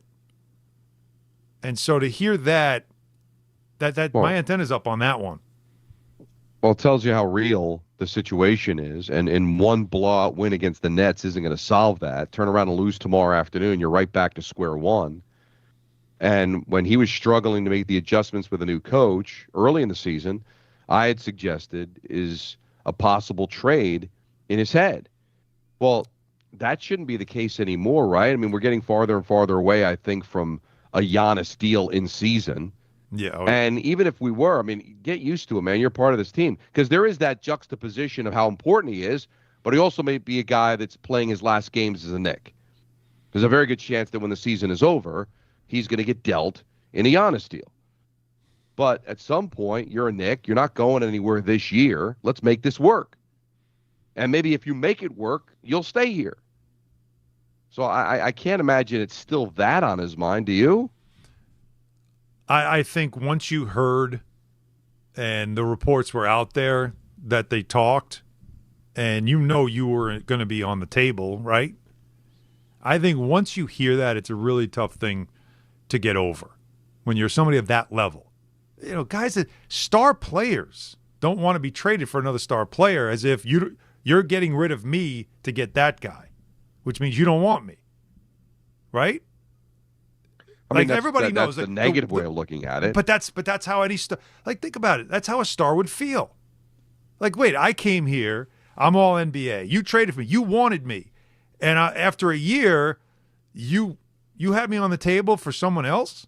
So I guess you don't really want me. Okay, well, I guess they don't want me, and you start feeling a certain way about that. That's hard to get over for these. I'm not making an excuse. I'm telling you what a mentality is for a lot of these guys. And that's why I brought it up earlier in the season that maybe it's a thing. But at one point, as you fast forward like 2 months later, you realize, all right, well, you got to get over it. There's still a lot to be accomplished here. And we all agree that if this team does get to the promised land, maybe they don't pull the trigger on that deal and he stays. It's all how you look at it, right? Yeah. It's a negative. I can't believe I'm not going to be a part of their future. But you're also getting one of the best players in the league, and you're being involved in it because they've got to get something back. Like, you should be able to understand that. It's not disrespect. It's actually respect. But Don, you might. But also think about it this way. It's not like you're sending me to a better situation. I'd end up going to a worse situation. I'm going to a place that they're clearly blown up. They might not even want me. I might end up with some other team because of what's going on there. You could end up in Milwaukee. You think he wants to go to Milwaukee? I honestly think, look, again, it's not making an excuse, but when you say something that happened in August that has been reported a couple of times now, so it feels like, that's not a made-up story. Something definitely was discussed in August about Giannis. And all the indications are that to make a deal like that happen, you'd have to put Towns on the table. And so he's now going, that plus no contract extension, which he didn't, he was eligible for before the season, didn't get it. Those are two things now that, for me, again, you'd have to say that's in the back of your mind. And then you get off to a tough start. You have a new coach who's telling you to do different things, and things aren't going well. And everybody in the building is now saying your name and complaining to you about your play. He's got so much from the neck up happening to him right now that's why when you watch the team play and you say, what's happening? It's like they got to get – I've said this on the air on MSG. I said it during a game when he was struggling. I said they got to get his head right. Like it feels like when everybody says, what's wrong with the Knicks, I keep saying, they got to get Towns' head right. They got to get it right, and they're having a hard time. You've been saying this all season long, and it's listen, it's not an easy circumstance. It's not an easy circumstance for anyone. You're in a business situation that you're not altogether happy with. We've seen that he was unhappy with the Brown situation, Tibbs being gone, etc. One thing your negativity can then beget bad play, which begets more negativity from the organization, which leads to more rumors of you being gone, which now fuels the idea of why you're angry at the team. And ultimately, you have to make a decision about what you want to do. And I literally am in a half-decent position to speak about this. I literally was just at a job where I was halfway out the door. When anyone would ask me about it, you guys know, I would complain and talk about it being a disaster. And I love my guys, but I don't like what upper management's doing. I don't really want to be here. This isn't good. And eventually, rubber is going to meet the road. And either you're going to decide, you know what, screw that. I want to make it work. I'm going to stay here. This is what I need to do. Or you're going to roll the dice, see where this thing goes. And it may end up with you on playing in Sacramento. But, like, he's going to have to your point, Alan, it's either about getting his head right or him making a firm decision in his mind. Are you buying in completely and you want to try to make it work here? Right. Or you're really going to be okay with ending up somewhere else? But, like, when I brought it up early in the season, I understood. It was fresh. It could happen. It felt like maybe it could happen at any moment. But once you saw Giannis go down, and once you saw that it most likely wasn't going to happen this season, at some point you got to get over it, right? At some point you just got to say, this is the team I'm on, and it's not like it's a team that's not going anywhere. It's a team that can very well go somewhere. Right. So shouldn't the motivation be, okay, whatever happens, I've got to play at my best. Yes. I've got to make this situation work. So I get everything you're saying, Peter, in the immediate, but once you see it's not inevitably happening, it's not something that can happen any moment, that it's most likely not going to happen until the end of the season, then you got to put that aside, go out and play ball, man, because you're going to be affected in a negative way if you end up ruining this season for them. Yeah, and also, at some point, you make it personal. And, okay, you want to be about your team, but you feel a way like, I don't know if they want me here. But you know what I got to do while I'm here? Win, so that I'm still known as a winner. And if they do move me, people are like, whoa, he was helping you win. Right? That's all you can do. Now, it's easy for us to say. But somebody like him, who his whole life he's been told how great he is, and he's never had to deal with the idea of people don't want you. He was a number one pick. Then he was traded for. They wanted him. They took him from Minnesota because we need you. Brought him in. This would be the first time that someone says, I'm using you to get somebody we think is better. He's never lived with that in his whole life. Ever, right? So that's something for him that's hard to process. But as I said, they aren't going anywhere if they can't get him right. And they got to get him right because I don't see any type of trades happening involving him before February 6th. And so this season he could decide how this season goes. As much pressure we put on Jalen Brunson, as much as we look at some of the other players, Anunoby and Bridges, all these other guys, and Mike Brown, this whole season could be about whether or not Karl-Anthony Towns decides whether you want me or not, I'm going to play my ass off because I need to show I'm a winner, and I'm going to play winning basketball. But that's like I said, that's easy for us to say. All right, you know what's not? What is easy for us to say? Something fraud. I don't know what I'm doing there. Yeah, we have Fraud Friday though, but that was very clunky. But Don, I'm expecting you to do a much better transition right now. Oh, a much better transition than what I was, what you just did? Yeah, because it was very sloppy. It was messy, and I have no reason at all. No reason. Let me see if you can do better than this, Don. Alan just did was fumble the ball out of the end zone as he was running in for an easy score. So can you do better than that is the question. Right. So what you're saying is that there were a bunch of reasons why he fumbled that. Many reasons. And there's also a lot of reasons why people buy a Ramsey Mazda. It's their selection, it's their customer service, and it's their savings. Lease a new 2025 Mazda CX-30 2.5S all-wheel drive for $189 for 33 months. Start shopping now at RamseyMazda.com. Choose wisely. Choose Ramsey Mazda. Call 833-853-2970 for details. VIN SM844681. MSRP $29,075. Zero security deposit. Ends 2/2/26. Fraud Alert Fridays next here on Don, Hahn, and Rosenberg, ESPN New York. Not all F words are bad. Some are actually great, like fast, free fiber for 4 months. Yep, switch to Optimum Fiber for as low as $25 a month. Plus, for a limited time, you can get 4 months free, HBO Max included for 1 year, and a 5-year price lock. Don't wait, this free fiber deal won't last long, and the fastest, most reliable, most consistent internet speeds await you. Call 888-4-OPTIMUM or visit Optimum.com/free today. Terms apply. See Optimum.com for details. Ready for action, basketball fans? BetMGM, an authorized gaming partner of the NBA, is giving players another reason to hit the court this season.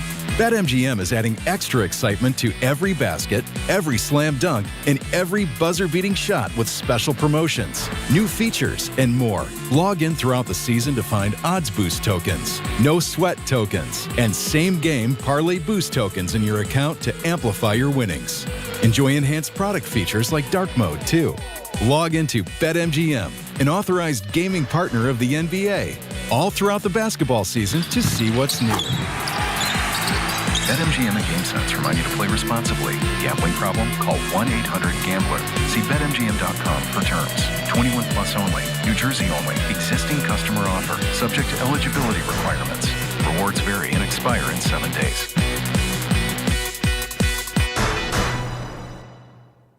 Presented by Robinhood. He crosses, spins, pulls up. With Robinhood Prediction Markets, buy or sell your predictions all game long. No house odds, just you versus the market. Put your sports IQ to work. Trade every shot, block, steal, run, and moment that shifts the game. With Robinhood Prediction Markets, trade every play. Visit Robinhood.com/predict to start trading. Futures and cleared swaps trading involves significant risk and is not appropriate for everyone. Event contracts are offered by Robinhood Derivatives LLC, a registered futures commission merchant and swap firm. Benjamin Franklin, sir, I've just received news. Speak. They're multiplying you. Multiplying me? Yes, many times. Multiple Benjamins? Shall I stop it? No. Multiply your Benjamins with New York Lottery's Extra Multiplier Scratch-Off games. Play for the chance to multiply your winnings up to 100 times. Prizes up to $3 million.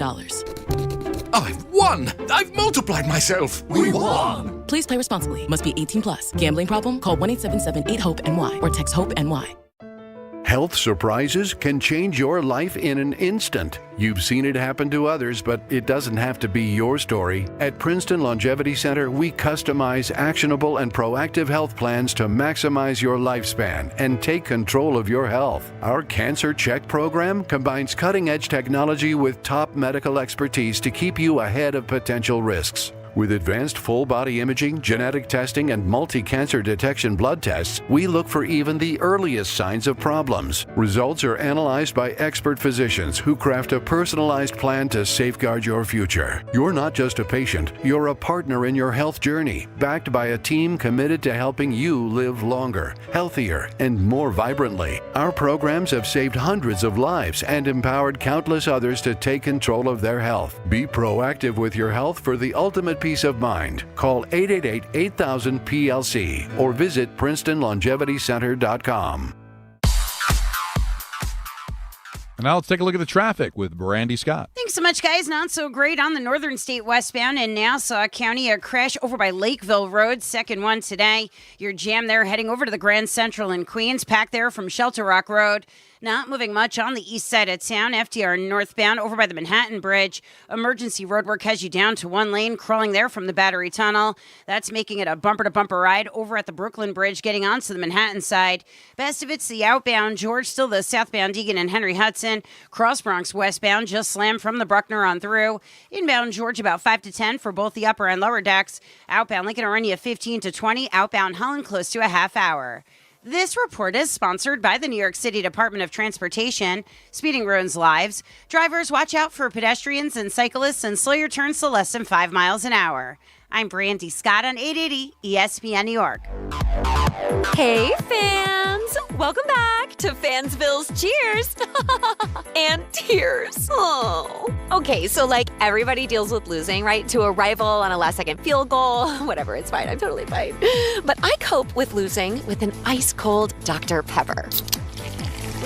Those 23 flavors are like so delicious. They totally wash away the pain of your college football team taking a big fat L. College football, it's a pepper thing. Empower. Ellie here is getting the sleeve she's always dreamed of. She worked with Empower and planned for her next move, so she got good at money. Now she can be a little bad. Oh, by the way, you spelled journey wrong. No worries. She can afford the cover-up, too. Ooh, check out my tat. It says, invest well, live a little. Start today at empower.com.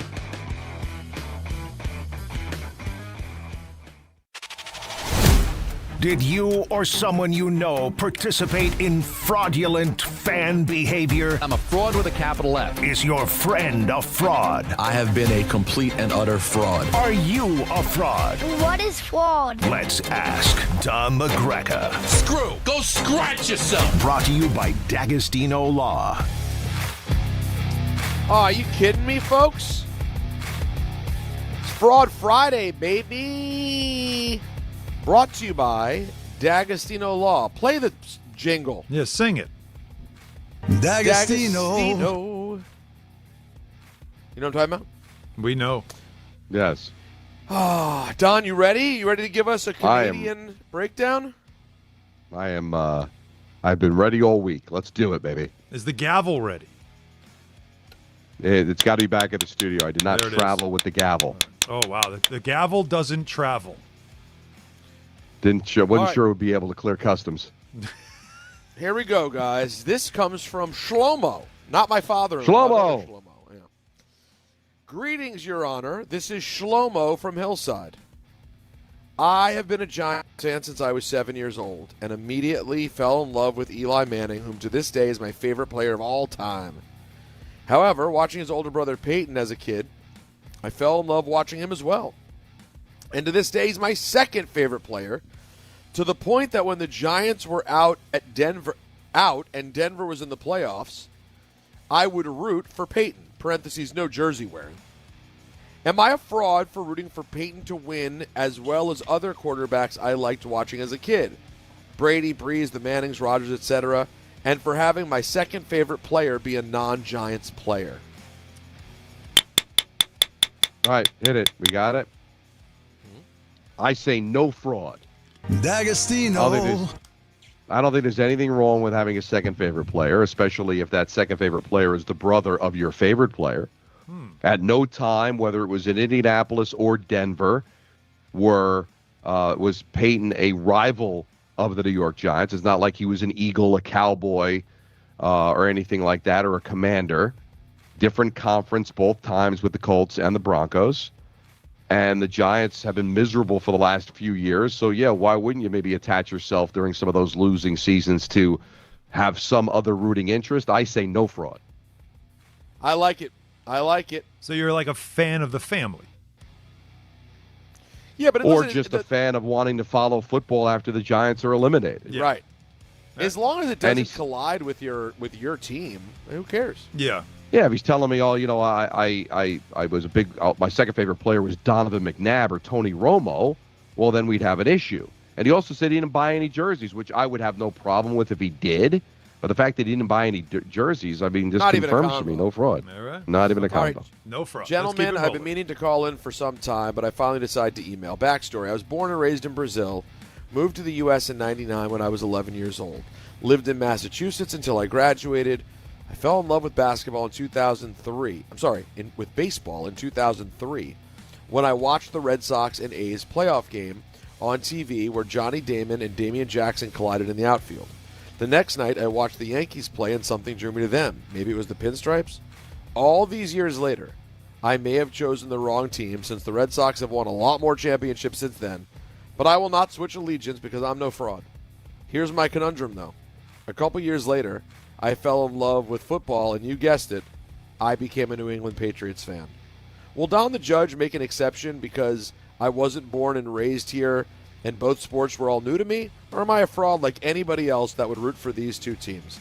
I'll accept the public scourging if I need to. John in Washington State. Well, listen, you fall in love when you fall in love, right? He was not born in this country, came over when he was 11 years old, so we obviously waived the whole by 8 years old you got to declare. He fell in love with the Yankees because of the pinstripes, whatever, and then stuck with them. And then he was late to football, found the New England Patriots, and he stuck with them. So considering he wasn't born here, didn't follow things until he was already double digits old, I say no fraud. D'Agostino. What a day we're having today. Yeah, it's a hell of a day. Listen, I love getting to hear the D'Agostino. I still don't understand exactly how it fits into the no fraud. You don't have to. But you don't have to. No, we can explain. He is, right? Like he is a lawyer, and when there's no fraud, the lawyer won its case. Yeah. Right. So unless he sings. There's no fraudulence. Unless the lawyer was the D'Agostino has prosecutor. no fraudulence. No, unless of course, he was the prosecutor, in which case the guilty verdict would be what he wanted. Well, now you're a defense lawyer. That's what you want. No, he's not. Well, I'm saying in this case, in our situation, he's I'm sure a he can defense do lawyer. everything. Let's be honest. He's biting back. Well, he's D'Agostino. He's biting back. D'Agostino. Yeah. Well, and also he's a singer. Let's be honest. He can litigate. There's a lot of things he can do. Yeah. All right, here we go. That was a good one. Let's see. Could it be 3 for 3 on a Fraud Friday? I don't think that's All ever right, happened. Hahn, Rosenberg, your Honorable Don. I am afraid I have been living life as a fraud. Oh. Back in my junior year of college, I found myself in a bit of a pickle with my housing situation. Long story short, I ended up in an apartment by myself. As you can imagine, I did not have financial means to afford this, so my brother agreed to cover the rent. I'm a diehard Yankee fan. Naturally, I envisioned having my new place decked out with Yankee decor. However, my brother is a Dodger fan. Since he's footing the rent, he said, I need to get Dodger stuff too. So there I was, living in a Yankee/Dodger fan cave. This was in 2013, so I didn't really have a strong opinion about the Dodgers. Now that I hate the Dodgers, it gets me mad thinking about it and how I let it happen. Am I a fraud? What's interesting, so his brother forced him to put Dodger stuff up, and he wasn't even living there? No, he. I think his brother was footing the rent with him. Okay, but he was So- living in the house. Yes, so his brother moves in and goes, hey, you can't just have Yankee stuff. I need Dodger stuff. Well, what was he supposed to do, man? What was he supposed to do? He said he couldn't afford it by himself. He's not going to live on the street. His brother's living in the house. His brother's paying the rent. He's got the right to make it all Dodgers if he wants, but he did allow you to put up the Yankees. You weren't, like, worshiping the posters that were up. It was just sometimes that's the way you got to go to survive. Absolutely no fraud. What's the alternative? Are we 3 Live for on the 3? street? We're 3 for 3, and I'm proud of it. I'm proud. I mean, I don't even What a think there's day. any debate. Clean Is there day so debate, far. Peter? No, I think these are all very clean. Let me see if I have These are one good. more. The jail remains empty. Here's one from Ethan. He asks if Mel Kiper is a fraud. Oh, boy. Okay. All right. On the morning show earlier this week, Kiper revealed that he's both a Ravens and Rams fan. He's from Baltimore, so the Ravens make sense, but the Rams are iffy. As a kid, he was a fan of the logo and the colors, and he's still a fan today. Fraud or not? Yeah, but how does his fandom get executed? I mean, is he going to games? I would think in the business that he's in, he's pretty neutral. And also, how big a Ravens fan could he be? How old was he in '96 when the Ravens came into being? He had to be well into adulthood by then. So he never really seemed to pick up the Rams at all. I don't buy it. I don't buy he's a fan of either. But by the letter of the law, he'd be a fraud to root for both the Ravens and the Rams. And just He was 36 liking when the Ravens came to be in 1996. So I don't feel like are you really a big fan of the Ravens because you're from Baltimore and you were 36 years old? He might not have even been living in Baltimore by then either. He was probably maybe living someplace else. He was already Mel Kiper, the draftnik. I don't feel he's a fan anyway. I think he's kind of just fraudulent to even declaring himself I want a to add fan. this. I want to add this. He is, according to the internet, Mel Kiper's base is still Baltimore. Yeah. Okay. Bart said like that. I believe because Bart was an undrafted free agent out of college. Mel was very high on Bart as a talent. Mel was very probably aware connected of to the the, probably has connections of the to the Raven Ravens thing. Yeah. Mm-hmm. But I don't know. I don't know how you want to view You're this. the judge. You're the judge. Fraud. Oh, wow. Fraud. Wow. Okay. That escalated quickly. Yeah. But I don't believe he's a diehard of anything. I think he likes the Raven. I'm just saying, like, I don't know how he goes about being a fan. Mel's married to the game. But right. I just think the business has taken his fandom away. But if he's declaring two teams, he's a fraud. We have some fraud calls. You do? Peter, do you want to get some of these in? Sure. Yeah, Okay. Go for it. I don't have them pulled up, so go ahead. Yeah, I got it. We're here. Matt on Long Island has a fraud alert Friday for you, Donnie. Matt? Okay. Hey guys, how you doing? My buddy Nick is actually listening to this call right now, so it's all about him. You guys can hear me? Just making sure. We got you. Yes, absolutely. All right, perfect. So my buddy Nick, we're all from Long Island, and he grew up a casual football fan, casual football household. He wasn't really a huge football guy growing up. His dad, to my knowledge, was a Jet fan, but he is a Yankee, Knick, Ranger guy through and through. Fast forward to when he's about 21 years old. He goes to Philadelphia for a Luke Combs concert at the Link. And since he's about 20, 21 years old, he's now 23, he is a full-fledged, diehard Eagles fan. I need to know, fraud or no fraud? But you said he was a casual football fan, but did he declare a team? Was he a Jet fan or just kind of followed football but wasn't a fan of a team? So he didn't really. He was a casual football fan in the sense that he's always a big sports guy. Never declared a team. His dad, to my knowledge, was a casual Jets fan, but he is a New York guy for every other team, and he fell in love because he went to a Luke Combs concert in Philadelphia. Listen, it's odd. It is odd to be that's personal. The reason you become an Eagles fan. It sounds very personal. But by the letter of the law, he is not a fraud. He did not declare a team. Very odd to be that big a sports fan and football be fourth. Peter, that's kind of odd, right? That you're a diehard sports fan and football is the one you're casual about. Listen, your old is he? An oddball. How old is he? I'm 23. He's 22, maybe just turned 23. I forgot his birthday. Right. But Alan, yes, very personal. We've been going back and forth. I could tell. You want him to be declared a fraud. Here's what I would tell you. I know you want it. I know you want him to be a fraud. He's odd, and honestly, probably somebody I would not want to get close to. But he's not a fraud. D'Agostino. No. Wow. I was not expecting fraud. That. I was not you expecting. You didn't expect it, did you? No. He didn't declare a team. It's odd. But that's how he fell in love with the Eagles. Listen, that was probably a zipper key moment, too. I am sure it wasn't the concert. It was who he was with. I'm sure that's a zipper key moment that was left out. But if he didn't declare a team, guys, alcoholic, no fraud. It's not. It's odd that he came to football so late. Okay. It's odd that he's a passionate sports fan and football is the one he's the least passionate about. But not declaring a team, I'm sorry. I got to rule the way it rule. He needs to call in and tell his side of the story, how it all went down. In the meantime, Marcelo in Brooklyn, one more Fraud Friday call. Go ahead, Marcelo. Well, he stole my thunder, Ethan. I was going to say the same thing. I was going to bring up Mel Kiper. He's a fraud. Oh, okay. Really? Thank you, Marcelo. Fraud. Yeah, that was quick. Wow. Fraud. Yeah. No love for Kiper this week. That's sad. That was Fraud Alert Friday. Very brought good. to you by was. D'Agostino. 35 years of getting accident victims and Social Security disability clients every dollar they deserve. Offices in New York and New Jersey. 1-800-BITE-BACK. 1-800-248-3222. D'Agostino Law.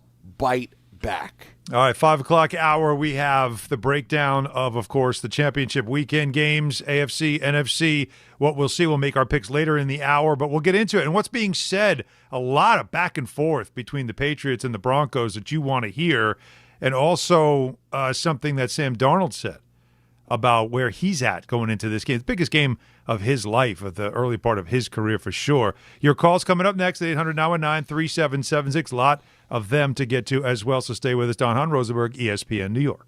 Rick Pitino goes for his 900th career win against his son Richard when St. John's travels to Cincinnati to take on Xavier. Coverage begins tomorrow at 1:10 on 1050 ESPN and the ESPN New York app.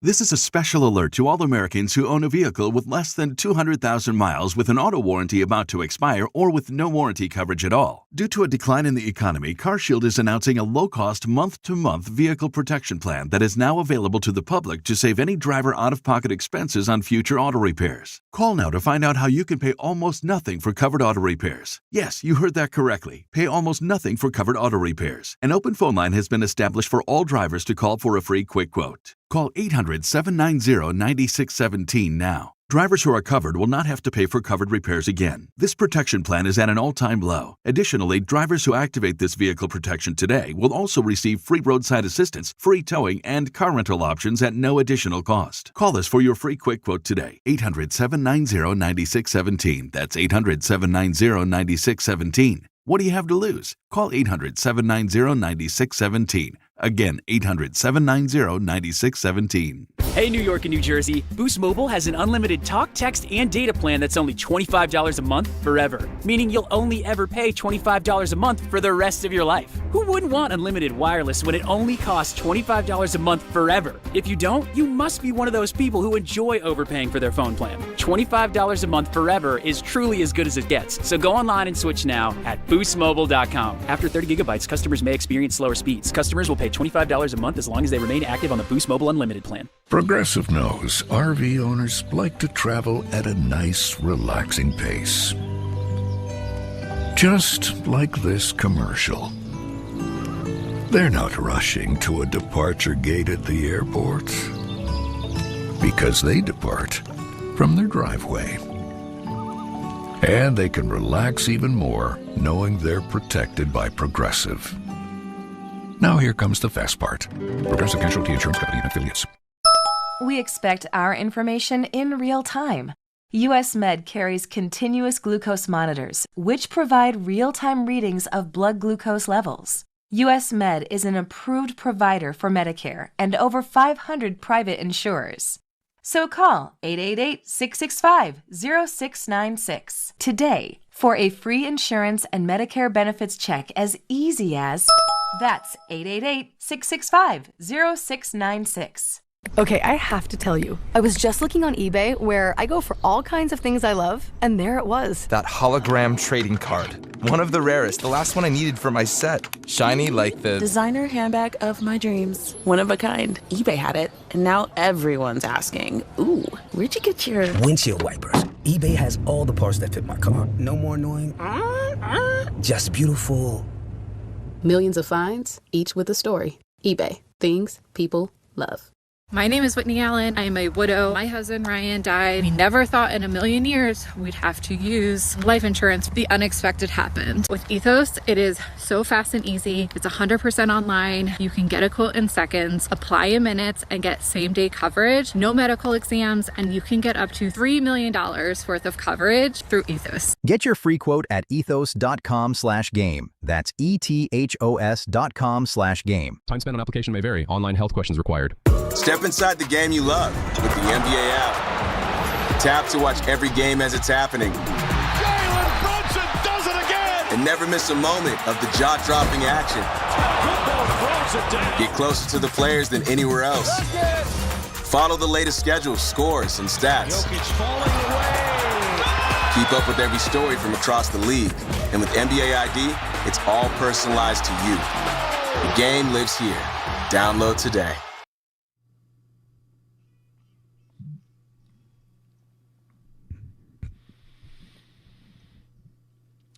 So ABC saying already more than 2,000 flights into, or out of the U.S. scheduled for Saturday have been canceled already as they're preparing for this big weekend storm. The two airports in Dallas apparently have had to cancel most of it. So Saturday, my God. So you guys are all both kind of in travel mode over the next couple of days, hopefully on the other side of this whole thing, but you know, this storm definitely feels like it's going to be a significant one, and the impact it's going to have on us just goes beyond having to shovel our driveways. Well, yeah, because you shouldn't be on the road. I know people have to get places, doctors, nurses. There's vital work that people have to be on the road, but do yourself a favor. Stay home, hunker down, let all the emergency workers try to clear all the snow, because they can't do that if there are people on the road. And they also, guys, what people forget is, so you decide you want to go someplace, and you get stranded. Well, then you call the police, they come get you. They're coming to get you because you were stupid and decided to get in the road, and now they can't maybe be someplace where they absolutely have to be, a real emergency, because you decided, I wanted to go, ignore all the warnings and go drive to a buddy's house or whatever, and then get stuck in a snowbank, and now those people can't be doing something that could really be vitally important. So, listen, we've got the technology to work from home, to play from home, and all that. We've got tons of sports this weekend, including 2 really good championship games. Knicks, Rangers, Devils, Islanders, they all have games. So just relax. And then eventually we'll dig ourselves in. It's one of, can I tell you something? I just got through talking about, how living in the city in some ways is just kind of like hard living when you have a lot to do. I will say one thing. If you don't have anywhere to go and you're just in the city, it's a big win for snow days. Because you don't have to think about going anywhere to get, even if you need to get stuff. Mm-hmm. You can just put on your boots and go walk and get stuff. Yeah. You don't have to think about driving anywhere. Yeah. Generally speaking, when it gets nuts, the road's just completely empty. And you kind of have like free reign as people who live in Manhattan to kind of just wander around. So I will say there'll be upside on Sunday. Like, we'll probably take Maya out in the snow for the first time in like a real way, I'm guessing, to let her, at least feel it. She won't be able to do very much, but just kind of like see what it feels like. Get a sled, throw her on it, send her right down. Go to Central Park. I guess at one, can we throw her on a little sled? Why not? No. Sit on it, put her on your lap. How do you think that's going to end? We could sit so together. So it just stops whatever gets in its way. Well, no, that's why we got to be together. You're going to strap her to a sled and there she goes. Oh, there's a rock. Let's hope that she avoids it. Well, no, you get on it with her. And I put her on my lap. That's a different story. But even that could be dangerous. You think I may just throw her right on the saucer and just send her down? Just right, send her down. By the way, I'm not kidding. I swear to you, my guess would be based on her early personality, she would go for it. She doesn't care. She's right down. Yeah, that was Callie. It's a time. Callie would fall off and just end up somewhere in a snowbank. The sled just keeps going, and she's just laughing. Let's get a couple more calls in here. We'll get into a lot of the football in the 5 o'clock hour. 800-919-3776. A lot more of the fraud stuff, but this is football related from Frank in Newark. Go ahead, Frank. Hey, good afternoon, guys. How y'all doing? I got a question for you guys. I think I committed one of the most 7 deadly sins of football. And a couple of weeks ago, during the end of the regular season, it was the Giants and the Cowboys, and I was more or less cheering for the Cowboys so the Giants could get better draft positioning for the NFL draft. And I want to know what's your guys' takes on that. Don, I know you're going to say that the draft is not secure, so I'm probably going to be a fraud, but I wanted to run it through the experts first. Well, it's a great question, but the reason I'll say no fraud is it's coming from being a fan. Like I don't believe in rooting against your team. I can't do it. But you're coming from a place where you want your team to benefit and get better, right? So you're not rooting for the Cowboys because you like the Cowboys. You want the Cowboys to win because it helps their situation. You're coming from a place of helping your team, thus helping your fandom. I don't agree with that, but that's more of a style of fanning, if that's a word, than fraudulence, in my opinion. D'Agostino. All right, fair enough. Chris in Long Island. Now, is this the Chris that was under accusation? Oh, no, this is a totally new okay. case. I thought maybe Chris was calling to defend himself. Go for it. No, never that. I have a pretty unique case coming up here, okay? No fraudulence has been committed yet, but it's potential fraudulence. Okay, let me start. I've been a devout Ranger, Nick, Jet, and Met fan my whole life. I'm very fortunate to have married the love of my life, she is, a pretty decently active Bills fan and, kind of a Yankee fan. Okay. The Jets are 4 out of 4 in my rankings of the children that I love, and the most to the least. The Jets, needless to say, have been giving me nothing but heartache and distraught. Now, Judge LaGreca, I think I already know how you're going to rule on this, but my wife has begged me to call you to see, can we make a trade of me becoming a Bills fan and her becoming a Mets fan? Now, I know that what the answer will probably be. However, boys, Alan, Pete, Chris, do you Pete, see help me Don's out face? here. You need to see Don's face, right? Oh boy! Oh, here it comes. We needed one today. Go ahead. It's like you're bargaining with God or something. Like you let her be a Met. You're both frauds. You married a fraud. You're a fraud. Whoa. It's a fraud family. If you have kids, they'll be frauds. He didn't commit it yet. It didn't happen yet, Don. He's asking before he. He's saying, and I don't know. Don, let me defend myself. I don't know if I could. I don't know if I could physically get myself to that point of even rooting for another team. But I wanted to explore the Supreme Court of fraudulence before I even begin to go down the First Avenue. Yeah, he's not approaching the bench. He's seeking legal advice. I understand. That's the advice what is I'm doing. I was just wondering too. Could there be another type of fraud? We got vomit fraud, right? Puke fraud, whatever it was. Could there be vomit such a fraud? thing as such a thing as what? Fraud? Could there be such a thing as inherited fraud? As in, your parents or someone in your life has been a fraud fan, and then you became a fan. I'm just curious. It's not how it is in my life, but I was just wondering. Fraud would be if you made this deal, you and your wife would become frauds. Your wife's a fraud for even suggesting it, okay? So she's done. She's a fraud. Your kids will then inherit That's a bad beat for her. Well, because she suggested it. So if you had said yes, you would do it, right? If you said yes, she would become a Met fan and you would become a Bills fan. Yeah, so she's ready to ditch the Yankees just for me to go to the Bills. 100%. She's a fraud. She's done. I don't know if I can. She's cooked. Fraud. I don't know where you are in your life. I don't know if I could be able to continue to stay married to him. Oh my God! Oh my God! You are not a fraud. Hey, listen, I'm just telling you, she's a fraud. You're okay with being married to a fraud? Petey, help me out here. Happy wife, happy life. Yeah, he's listen, Don's first of all, Don's lying now. Now you know what? Hit the fraud. I want to hear the siren fraud for Don. Yeah, that's right. Don's a fraud. Yeah, because Don will do literally if Nancy said Don's not allowed to watch any of his teams anymore, he'd go, all right, honey, what else can I get from the grocery store? That's it. So don't even listen to him. Nothing else. No, but I'm just saying that Petey, I knew you were my guy. Your wife here. Let's get down to it. Your wife is a fraud. Chris. You are not a fraud, but your children may inherit the fraud gene from your wife.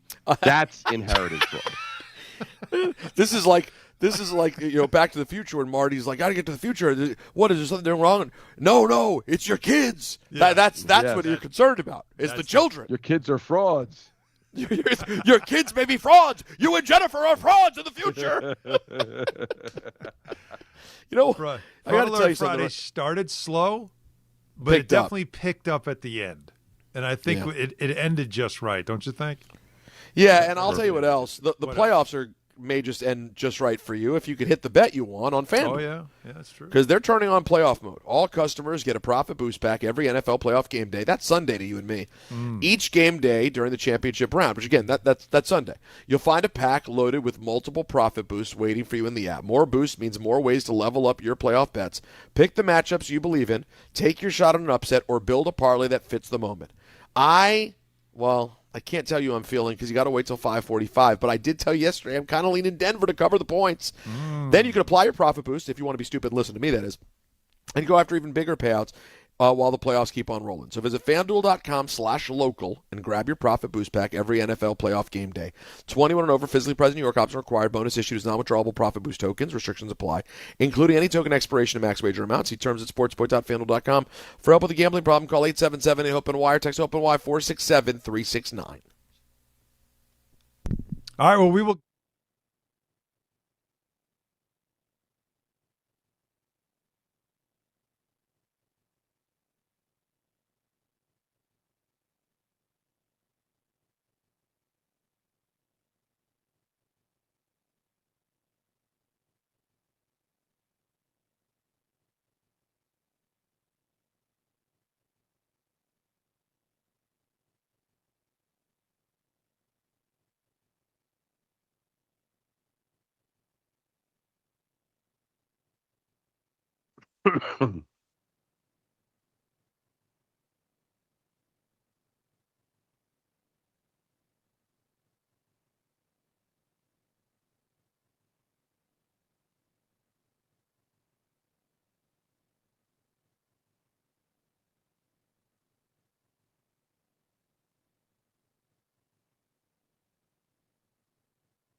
And now it's time for traffic. Here's Brandy Scott. Thanks, guys. No relief on the northern state westbound in Nassau County. Still have a crash in the left lane right before Lakeville Road.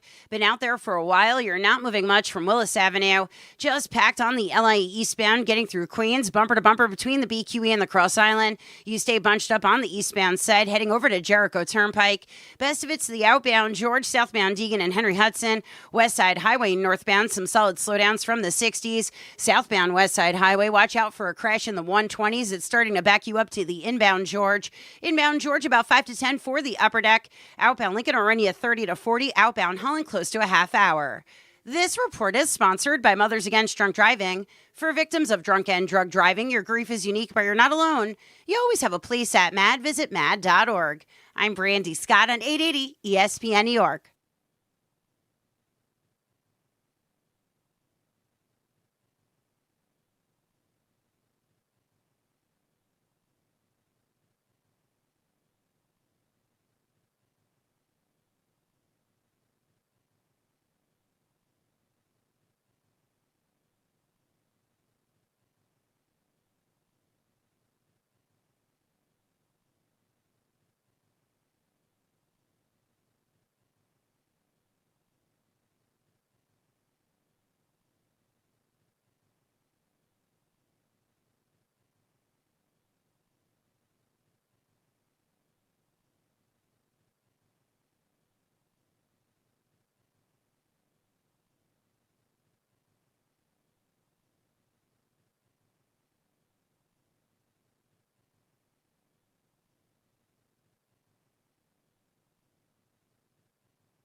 .503 in the big city on a Friday in New York City. 800-919-3776, of course, to be part of the conversation. Only one line open, so get on it with Don LaGreca and Peter Rosenberg. Hi, everybody. Alan Hahn. Let me give you a game time, boys. Brought to you by Tullamore Dew Irish Whiskey, because when it's game time, it's Tully time. Wow, that's a drop. The Rangers face the Sharks. All the hockey teams are out west. Everybody went out west. So the Rangers are in San Jose taking on the Sharks. Coverage follows Ty Butler tonight on 880 at 9:30. Nets hosting the Celtics at 7:30. They will try to not lose by 50 or more points. The Devils, they take on the Canucks in Vancouver. That's where Don LaGreca is. You will hear him starting at 10 on MSG Network tonight. Tullamore Dew, the original triple distilled, triple blended, triple cask matured Irish whiskey. Be sure to grab a Tullamore Dew or try the new Tullamore Dew Honey during today's action. Glasses up to enjoying Tullamore Dew responsibly. So we have championship weekend, and guys, I have something to report to you right now. Oh, news. New England, Denver, AFC Championship game, 3 o'clock CBS. That line keeps moving. Which way? Well, so it originally, I guess it opened at 4.5. I think at one point it got to 5.5, went back to 4.5. It's now at 3.5. Do you find it interesting that it's shrinking as we get closer to the game? No. No, it's not interesting? I expected it. I really did expect it. Because I think the betting public is looking at this as Sean Payton's a hell of a coach. The game is in Denver. And what got lost in the win against Houston, Drake May didn't play well. He turned the ball over 3 times, fumbled as well. Yep. And it was lost because it was such a miserable performance by C.J. Stroud that's all anybody talked about. If he plays, I'll tell you what, if he plays the way he played last Sunday, on this Sunday, they're losing. So that's why I think it's a good bet. Now, even with 3.5, you still get the hook. So I totally see if the Patriots win this game, I could see it being a great game. They win by a field goal. It's a drastic move, but I think it makes sense. I think it shows respect for where the game is being played and who's coaching the Broncos. Yeah, the look ahead before we knew about Bo Nix and everything else was actually favoring the Broncos at 1.5. But the Bo Nix news comes out, and now you're like, wait a minute, Jarrett Stidham, he hasn't thrown a pass all year. So that right away makes you just everybody heavily favors the Patriots. Got up to 5.5, which that definitely felt like way too much. But now down to 3.5 makes it – now still, Denver's the home team, so they're still a home dog in a championship game. That's a rarity. But you're right, and you point out May. In the postseason, like during the regular season, he led the league at a completion percentage of 72% with just 8 fumbles over an entire season, and only 3 of them lost. Right. In the playoffs, his completion percentage is down to 59%. As you mentioned, Don, he has 6 fumbles in the playoffs, 3 of them lost. He's putting the ball on the ground. So all of a sudden, yeah. Well, listen, I was pretty clear about this yesterday.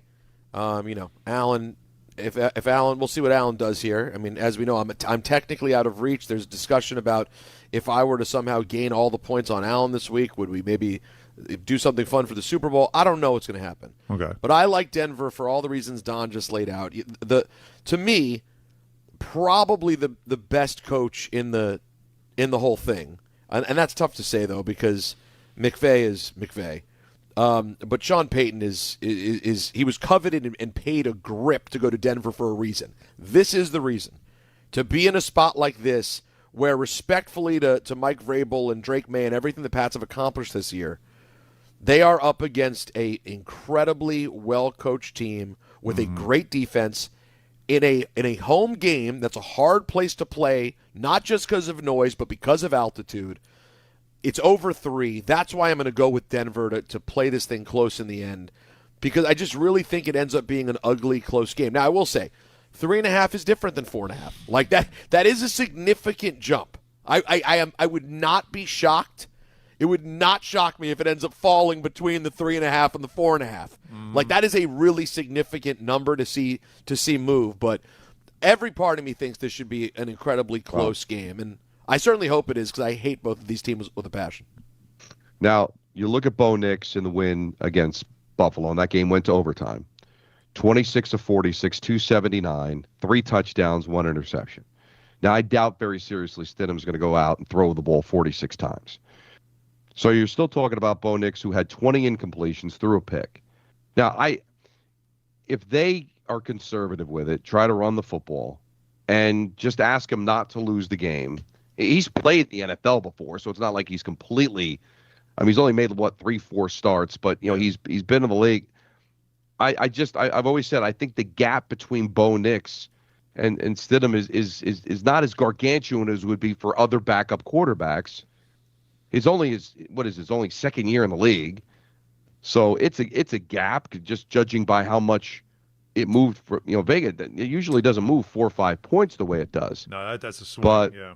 I do think I think they can devise a game plan in their own building that they could still find a way to win this game or at least stay within 3 points. And think about it again, too. You're talking about the coaching aspect of this and having 2 defenses that were top 4 in the league in scoring defense, keeping teams under 18 points a game. Both teams were holding teams to under 19 points a game throughout the regular season. So the expectation is you're going to play conservative. You're going to rely a lot on your like you're going to tell your like Jarrett Stidham is not. You're not asking him to win the game for you, right? You're not asking him. You're asking him not to lose the game for you. Don't turn the ball over. Keep it simple. And Sean Payton will devise a plan. Now you also have to wonder if the unknown of Stidham is what makes it more difficult. Like, does that make sense? It probably doesn't. But to say, like, it's actually a little more of a challenge for the Patriots because they don't know it. What do you expect? That is true. What do you like? All of what us do you could game say, plan for? No, we can all sit here and say like, Jarrett Stidham, bum. The truth is, no one's seen him. I mean, well, it's not even that. It's like you don't know what they're going to do now. At least with Bo Nix, you have a whole season of this is what they do. What that's film what I'm saying. Are you watching? What tape do you have really on Stidham to know what they're going to do? Right. And what was it, 4 games we said, guys, that he's played? He's played in his entire career, yeah, but not one this year. Yeah, and also, when you take a look at when they found out there was no Bo Nix, we found out immediately after the game. Literally right afterwards, yes. So they didn't find out on Wednesday or Thursday scrambling. They've had all week for Sean Payton, one of the best coaches in the NFL, to game plan, knowing who his quarterback is going to be, work on it all week long. Now, listen, there's a disadvantage. They'd rather have Bo Nix. No question. But I think considering the circumstances, it was the best case scenario. They had as much time as humanly possible to prepare. It's a good coach. I think that he could find a way to get it done. Now, there'll be moments where a play can't be made because he's a backup quarterback and he doesn't have a ton of experience. But the idea is to not put him in those situations and hope the defense gets some turnovers, which May has been providing in the postseason. Remember, they gave up 30 points to Buffalo. I'm sorry, Drake May's got a really bright future in this league. He's not Josh Allen. At least not yet. So I think this could be a fun game. Yeah, and Denver's defense, they do 71 sacks so far on the entire season, second highest quarterback pressure as well. So for May, this is, he's going up against what's going to be a tough defense and a tough place to play, and the biggest game that he's ever played in his professional career, maybe in his entire football career. And, you know what I wanted to quickly ask you, Al, because you played. But we could all put ourselves in situations that Stidham is in right now. Like, what's expected of him? Like, there's going to be pressure, right, because you're playing in a championship game. But really, sometimes that puts you in a less pressure-filled spot when no one's expecting you to do anything. You saw the line move. Does that give you an air of, hey, nobody's expecting me to win this game? No. So I don't feel a lot of pressure in because what do you really honestly expect him to go out there and do? Well, what he has to do is trust the game plan, and you have a great coach that you can do that with, right? So you have that. But no, as an athlete, you always are going to feel that pressure because, I don't want to lose the game for my team. I want to give us a chance, right? He knows Bo Nix is not playing in the Super Bowl. So if we win this game, I'm also going to play in the Super Bowl. So you're feeling that. So you have to just be on script and don't do anything crazy. I don't want to turn the ball over. I don't want anything stupid. But you're also dealing with a Mike Vrabel who's a great coach and a really good New England defense that that might make you make mistakes because you're just not ready for it. This is a tough spot for this guy. But Sean Payton, who spoke with the media, had very interesting things to say. He expressed, which he should, full confidence in Jarrett Stidham. Here's what he said. He's going to rip it. That'll be our approach. I mean, hey, he's got this calm demeanor that I think suits him well. He's played in big games. I said this at the start of the season. I felt like our 2 was inside the best 32. And I think everyone feels that way. Think about that. Our 2, meaning quarterbacks, we're inside the best 32. Which is saying that our backup is better than someone else's starter. Which I guess that's a take. Among the worst teams in the NFL. It's not exactly the worst take. But he had us a week to get him ready. He feels pretty confident in him. And I love this. So we're going to go with the back and forth now between these two teams, which has been great. I played you the John Franklin Myers stuff earlier because he said that, let's play it again for those who might have missed it. John Franklin Myers, the former Jet defensive player, was talking about Stidham, and he compared him while he's running the scout offense to this is weird because he wouldn't have run the scout offense. But let's just listen to John Franklin Myers compare Stidham to the quarterback he's going up against in this game. The thing about Stiddy, he knows what he's doing. He understands why the coach is calling a certain calls, and that's what makes him so good. You know, sometimes you get out there, you play football, you run what's called. You're not understanding where you want the ball to go, how fast, when, and everything. And Stiddy, man, he's running scout team plays, and he's running them better than they starting quarterback. So I'll tell you, man, he's a good player for us, and, man, we're excited for real. As I listen to that again, as some people considered that was him comparing him to May, what he's saying is all year he was running scout offenses better than the opposing quarterbacks could run it. That's kind of what he's saying there. So they've got a lot of confidence in him, clearly. Now, I don't know. Obviously, Vrabel hasn't been there very long, but I'm sure some of the coaching staff has been around in New England long enough to remember Stidham's days in New England, which has to be some. I mean, listen, he wasn't doing a lot.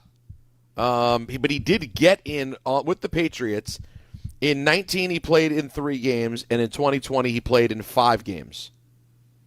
Listen, it was a total of 48 attempts as a Patriot. But either way, guys, you know the way they treat this whole thing. That's information. There are guys there who have information on Stiddy. Somebody, Vrabel wasn't there, but obviously But plenty of people are around who know. Yeah. And not to mention it's the Patriots. You know that. It's right, Stiddy. Stiddy. They're recording things, taking air out of balls. You know what they do. P. Stiddy.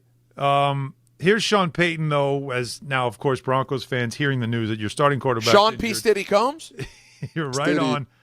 You're right on the verge of being in the Super Bowl, having a great year, and then this happened. So the head coach of the Denver Broncos was asked if he had a message for Broncos fans. Well, they're going to have plenty of rest after this one. 2 weeks. This is a team at the line of scrimmage that does a lot. Josh is fantastic at putting together good plans offensively. I mean, let's go. Just as the huddle begins until the ball snaps. Okay, so they're going to rest easy, have plenty of time to get ready for the Super Bowl. So Mike Vrabel was asked what he thought of what the opposing coach said. I think we're plenty motivated for the game. I think that our players are continuing to build confidence through the week. So I'm really excited to go out there and play. Not a lot of trash talk there. And how about Kayshon Boutte, one of my favorite football names? Not that you guys need any extra motivation, but did you see the Sean Payton quote insinuating that Denver fans will have some extra rest for the Super Bowl? No, I ain't never seen it. He said they have 2 weeks to rest up. Does that matter to you guys at all? Get rest in Cancun, too, at the end of the day. Rest in Cancun. Everybody giggled. Now, guys, the line has now moved back to 4.5. Wait, what? Already? Already. So are they listening to this show? Probably. That was quick. Either that or some smart money just went that other way. A nice big stack of cash just got dropped off in an envelope. Floyd Mayweather just stopped by the book, and dropped off some cash. Well, you guys. Fortenbaugh texted me because I asked him, like, where did this begin? Where is it now? What do you think? Just because he's so good, Joe Fortenbaugh, of course. And he said, again, the thing opened Denver -1.5, and obviously the Knicks injury changed everything. So the high point, he said, again, so it's plus 5.5, and that's, he said, the pros bought it at Denver, taking the 5.5 on Wednesday. And then the line quickly moved. So he's feeling like that was the easy play. Does that impact any decisions that we're going to make later in this hour? Because we have to play the current line, right? That's all we can do. And so the current line for a second was 3.5. Now it's back to 4. Yeah. Well, we still have a couple of segments. Who knows what it'll swing to again. But I made the pick when I did the work today. Oh, you did the work. I was working off of 4.5. Sure did. Well, looks like we'll be back. We found out about 3.5. So yeah. Well, the other game is we're not talking as much about the other game. Well, hold on. Before we get to the other game, let me ask you one question, Al. Last thing on this. Do you guys happen to know who Stiddy's father-in-law is? Stiddy. Yeah. Father-in-law. Yeah. What do you got for me? Go. Stiddy's father-in-law is Tad Brown, who is CEO of the Harris Group. Basically, Stiddy is Don's boss, is what I'm saying. Stiddy could basically tell Don to get lost if he wanted to, because part of the Devil's ownership group, CEO of the ownership group. Hey, look, Cracker, open your mouth. So I guess what I'm trying to tell you is, no matter what, money finds money, in the words of someone we know well, Don. And no matter what happens to old Stiddy on Sunday, I got news for you. It's going to be just fine. Oh, yeah. How crazy is that? Thaddeus Brown, CEO of the Harris Blitzer Sports and Entertainment Group, Sixers, Devils. He was CEO of the Houston Rockets. So Stiddy's going to be all right either way, guys. Yeah. How does that And Commanders, too, no? God bless. Yeah, I don't understand. It doesn't say that he's part of the Commanders, though. Well, he can't. Oh, no. No, I'm just saying. But it's amazing. That's an amazing connection. God, rich people. They just find more rich. They just find isn't more it rich. crazy? And yet, look at the yo-yos we are. We found wonderful people, not rich. But we're rich in life, man. That's rich right. In life. That's right. Right? That's and that's what matters. Rams Seahawks is steady holding at Seahawks laying 2.5. Steady. The most compelling thing about this game has to be the curiosity of Sam Darnold, right? He did not look good against the Rams for most of three and change quarters, but man, what a finish to that last time they met back in December when the crazy finish, 16 points in the fourth, and then obviously going for 2 in overtime to get the dub after they went down by a touchdown. This is, again, another guy, biggest game of his football career in this spot against the Rams team that's been there, done that, a young defense that's very good. McVay trying to go 3-0 in championship games. Can Sam Darnold do it? It's such an incredible legacy building game. I mean, you realize that if Sam were to lose this game, and as we know, guys, it is very easy in this league to never get back. Championship games, even with Seattle, as much as we feel like we were always there, they're always there. When were they really last there? 2014. I got news for you. Jump that forward into the future 12 years. Sam Darnold ain't the quarterback. So even for the teams that get the chance to do it often, it's not often. Yeah. And if Sam were to lose and Seattle loses this game as home favorites, there's a good chance you never get back, and maybe you do something else here or there, have a good season, blah, blah, blah. You probably have a nice little career. You go to the Super Bowl, you lead a team to the Super Bowl, and if somehow you were to win that Super Bowl, it's an incredible story for a guy who was, stuck in the worst of situations here, bounced around, and now ends up in this spot. Well, I think it's a lot more pressure on Sam than it is on Stiddy, who's going into this game being like, you kind of have every reason to fail. Don, I think with the success you've seen from Sam Darnold in the regular season, you expect that he should be able to show up in this spot. I hope so. I'm rooting for him. But I've been talking about the experience of Matthew Stafford, by far the most experienced quarterback in all of the postseason, and yet you barely beat Carolina. You barely beat Chicago, right? So it's not like he's been overly impressive, but he's found ways to win games and in tough places. I mean, Carolina not as tough, but Chicago, the elements should not be an issue in Seattle, although that's probably a tougher home field than Chicago and Carolina, although Chicago's not easy to play in. They're finding ways to win. So you've got a Super Bowl head coach, you've got a Super Bowl quarterback that's finding ways to win. But I think potentially both these games could be absolute classics. But it's hard to... Would either of you agree... sorry, Alan, real quick. Do you guys think that the criticism of Stafford, basically, hey, Stafford's a great quarterback, but how could you not be great in this offense with Devontae Adams and Puka Nacua? Like, you arguably have the two best receivers in all of the game. Is there any argument to Stafford's season being, while really good, a bit padded by the fact that he has what he has?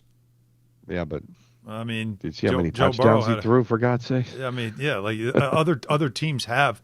I'm sorry, Hurts has A.J. Brown and Devontae Smith, right? He does. Like that's pretty good. Like you can look at teams that have guys that are Atlanta's got a ton of talent on the outside, right? They have there are teams that have talent that they just couldn't get it right. This is good, but this is not Adams more than last good. year looked like he was done. No, well, exactly, but he wasn't there. So you're right. So then Stafford deserves credit for the reemergence of Devontae Adams, although Devontae was, He was with the Jets. I mean, he was with his guy, Aaron Rodgers. I know. But also, let's be They're clear. both with the Jets. They were both on the Jets. That's the thing. They were both poisoned. The well was ruined. But I'll say this. People believe Peter, Puka Nacua could be the best player in football this season. Yeah, that is a thought. He's been fantastic. I think they both kind of they both rely on each other, right? I think the receiving core makes the quarterback look great, and the quarterback is taking advantage of the receiving core. I think you can say that both things are true, and that's what leads him to be the runaway MVP this year, right? But 46, you said it, 46 touchdowns. I mean, you're right. It's an obscene number. Yeah. Now again, the winner of the NFC Championship, do we feel like would be easily the favorite for the Super Bowl? Is the NFC going to dominate once again? You heard what Stephen A. said today. Stephen A. said that the Super Bowl is the NFC Championship game. Are we buying that? Well, certainly if Denver finds a way to win, they'll be a massive dog in the Super Bowl. And considering, the Patriots won't be massive, but either way, Rams, Seahawks, it will be the favorite, you would think. Well, is there a fair comp to be made? Here's the one thing I'll push back on with Stephen's point. There's a comp to be made between Seattle and New England. Yes, like these are both young teams that had a really good year. I mean, two good defensive teams, two good coaches, and then quarterbacks who got to prove it but have had good seasons. Yeah, I think those two would definitely kind of line up. But now here's the look ahead lines if it interests you. Okay. If it's Seattle and the Patriots, it would be Seattle minus 3.5. If it's Seattle and the Broncos, it would be Seattle, wait for it, 9.5. Damn. Woo. If it's the Rams and the Patriots, the Rams would be minus 3. And if it's the Rams and the Broncos, it would be minus 8.5 for the Rams. No, they have Seattle as the stronger team in the futures. Yeah. Okay. But Seattle's a slight favorite this weekend. So yeah. Well, we still got to play the games, and we got to make our picks. That's coming up. We're going to catch you up too on the weather, get you ready for the weekend, because while we will be watching a lot of sports and different things in New York City, we do want to make sure that everybody is aware of what's coming and what to expect. So Rich Hoffman is a great friend of the show and a terrific meteorologist. He's going to join us momentarily. We have your calls at 800-919-3776. And, of course, ENN coming up at 6. So stay with us for all that and more. Don Hahn Rosenberg, ESPN New York. Rick Pitino goes for his 900th career win against his son Richard when St. John's travels to Cincinnati to take on Xavier. Coverage begins tomorrow at 1:10 on 1050 ESPN and the ESPN New York app. Welcome to Jake's 58 Casino Hotel, where excitement never stops. Unleash the fun with 2 floors of gaming action, featuring 1,000 cutting-edge video and electronic machines. Enjoy exceptional service at a prime location that places you right in the heart of Long Island's excitement. Stay and play in style with over 200 hotel rooms and treat yourself to a full range of dining options at Jake's 58 Casino Hotel. If gambling is a problem for you or someone you care about, please call the 24-hour toll-free helpline at 1-877-8-HOPE-NY or text HOPE-NY. Now let's take a look at the traffic with Brandy Scott. Thanks so much, guys. We're going to start off in Jersey. If you're heading over to Monster Jam tonight at the Rock in Newark, not so great on the Turnpike Western Spur southbound over by 15W for 280 in Kearney. Broken down tractor trailer in the right lane. Your jam from Route 3 on down. 280 westbound keeps you on the brakes heading over to 21 and the Stickle Drawbridge. Inbound Georgia about 5 to 10 for the upper deck. Not too bad of a ride heading over to the outbound side on the southbound Deegan and Henry Hudson. Cross Bronx westbound, bumper to bumper from the Bronx River Parkway. Outbound Lincoln, your best bet, 15 to 20. Outbound Helena cost you close to a half hour. This report is sponsored by the Positive Coaching Alliance. Questions about youth or high school sports? Well, the PCA can help. It's a national nonprofit developing better athletes and better people through youth and high school sports. More info at positivecoach.org. I'm Brandy Scott on 880 ESPN New York. Hi, this is John D'Agostino from D'Agostino & Associates, the injury firm. I've talked about how a construction accident took my father's leg. The heavy prosthetic he wore looked nothing like the high-tech limbs we have today. It was crude wood and metal. held together by bolts that dug into his skin and left painful ulcers. But the thing I remember about my dad is how he never complained. He put on his prosthetic leg and he went to work. He coached my baseball teams, danced, sang karaoke, and even loved to travel. He may have limped, but he always held his head up high and he lived with dignity. At D'Agostino & Associates, I spent over 35 years building a law firm that helps accident victims and those in need of their Social Security disability benefits. We fight till our clients get the money and dignity they deserve. So call us today at 1-800-BITE-BACK. That's 1-800-248-3222. We have offices throughout New York and New Jersey. So don't tell me personal injuries aren't personal. I know what they can cost a family. I've been there, and I'll be there for you. D'Agostino Law. Bite back. Show your team spirit and say big only at Security Dodge during the Start Something New sales event. For a limited time, score an extra $500 off on top of all rebates and new incentives just for coming in and wearing your favorite team's jersey or swag. High school, college, or pro, football, basketball, hockey, and every sport in between. It's easy to win big at Security Dodge in Amityville. Visit us today or shop 24/7 at securitydodge.com. Hey, New York and New Jersey, Boost Mobile has an unlimited talk, text, and data plan that's only $25 a month forever, meaning you'll only ever pay $25 a month for the rest of your life. Who wouldn't want unlimited wireless when it only costs $25 a month forever? If you don't, you must be one of those people who enjoy overpaying for their phone plan. $25 a month forever is truly as good as it gets, so go online and switch now at boostmobile.com. After 30 gigabytes, customers may experience slower speeds. Customers will pay $25 a month as long as they remain active on the Boost Mobile Unlimited plan. You remember what it feels like to move without thinking about pain? To get up, sit up, walk, work, or live without that constant ache? If neck pain, back pain, joint pain, or sciatica took that away from you, it's time to get it back. I'm Bart Scott. Dr. J. Shaw at Sandwell Pain is the guy you need. Ivy League trained, double board certified, no surgery, no scars, no long recovery, just precise, image-guided, non-surgical treatments designed to get you feeling strong again. With offices in Woodbridge, Livingston, and Inglewood, and most major insurances are accepted.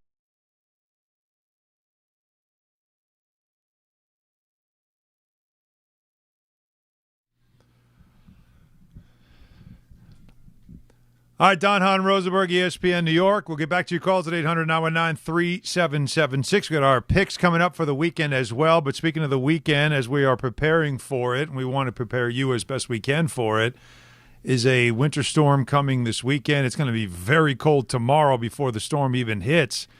And to get into a little more, just to get you ready for it, our good friend of the show, you see him on News 12, Rich Hoffman, joining us right now, meteorologist extraordinaire. Rich, how you doing?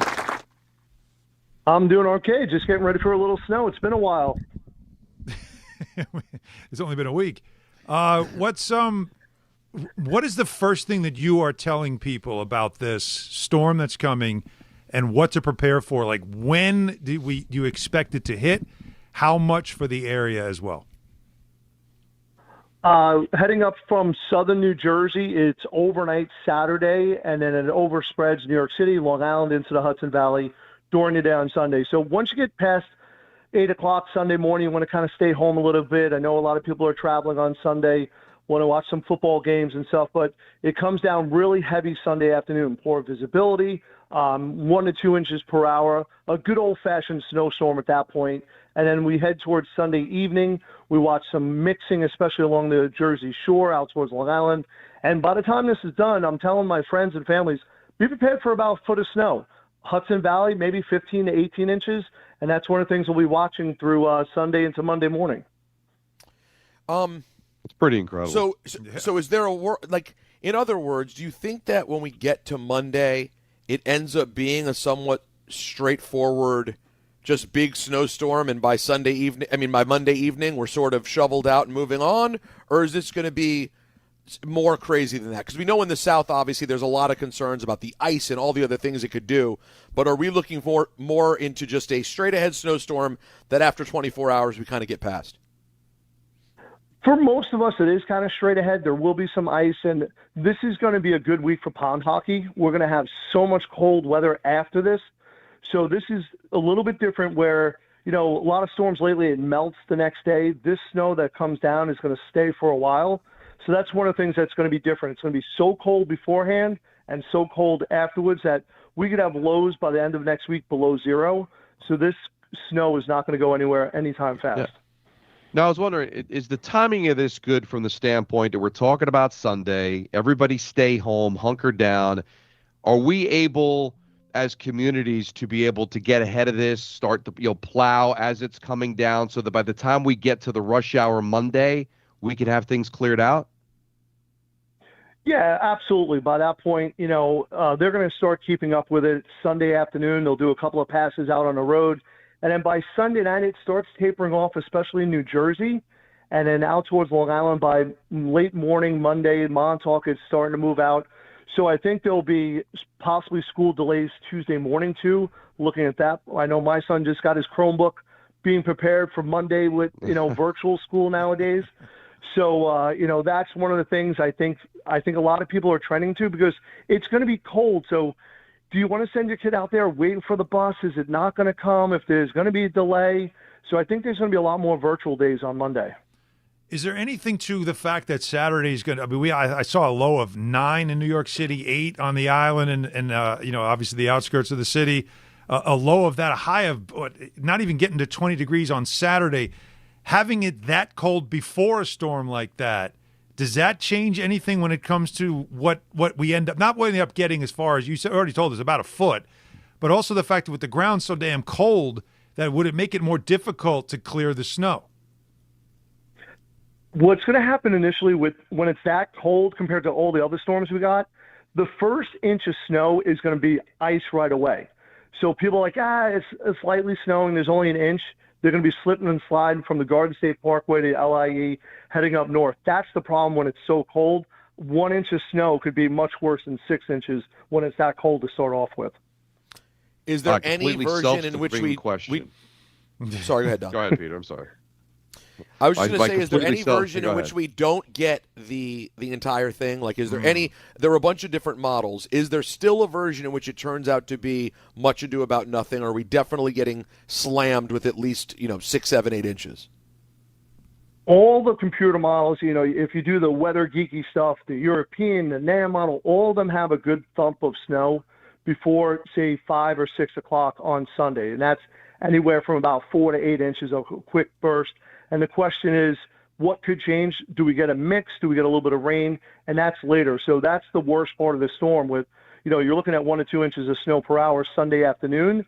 And then what happens, Sunday night where, maybe it fizzles out, maybe it's a little rain or a little bit of mix.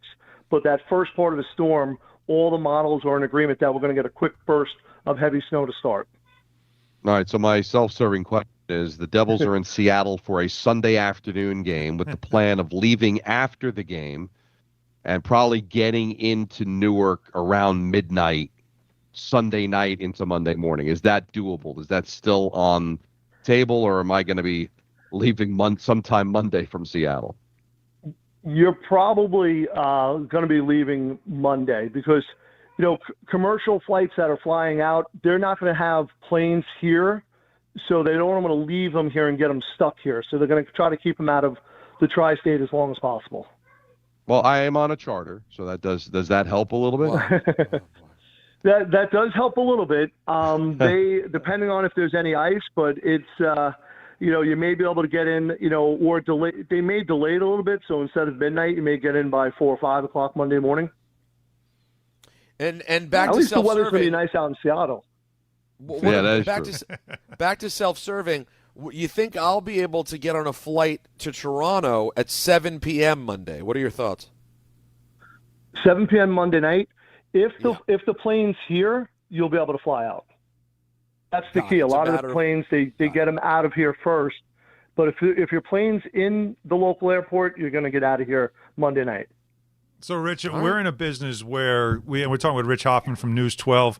If we're in a business that, before a Super Bowl, before the local teams are playing big games, if we're out somewhere, you're going to hear, hey, what do you think about the game tonight? What do you think about the team tonight? All that stuff, right?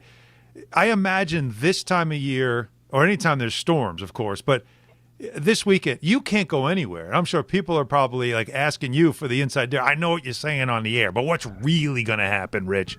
How much do you get that? And how much do you have to explain that, what Peter asked you? we always wonder, all right, they're telling us a foot, but I don't know. We could end up not getting that, and we're all, it's a much ado about nothing. How much of that do you deal with? It's every day. Even on a bright and sunny day, people are complaining lately. But the biggest thing for me now is having young kids, trying to get the kids out and enjoying the snow. That's the toughest part. But, this is, all these little storms, they're the Super Bowl. That's what we get paid for, to make sure we're keeping everybody safe. I miss the days of being able to go out skiing and enjoying all the snow. But now I'm in front of a computer, for 8 to 10 hours a day, tracking all these models. I'll be up tonight. I'll be up tomorrow. I'll be live at 5 a.m. Sunday morning on News 12. So, that's one of the things that we're watching. And, we're trying to update all of our social media. That's everyone who wants it now. Mm-hmm. What's happening right now? What changed with the models now? And our audience is becoming more intelligent of being able to read the computer models. So it's a good discussion, and more people are interested in. So it's a great job to have with social media, with all the streaming stuff that we have now. We have News 12 New York that streams. We have all of our Facebooks and social media pages that have fun as well. Well, that's why we have you on, to make sure that everybody has the latest. So we appreciate it. Get back to work. And by the way, text me first if you know anything new on this storm, okay? Well, I will tell you this, like I said before, pond hockey. I know you guys are big hockey guys. Yep. By the middle of next week, we'll be out on the ponds playing a little hockey with the kids. This is awesome. I got the rink in the backyard, so Stephanie will be very happy to hear this. Thanks so much, Rich. Appreciate you giving us a few minutes. All right, guys. Don't forget, tune into News 12, guys. Thanks a lot. Appreciate you, man. For sure.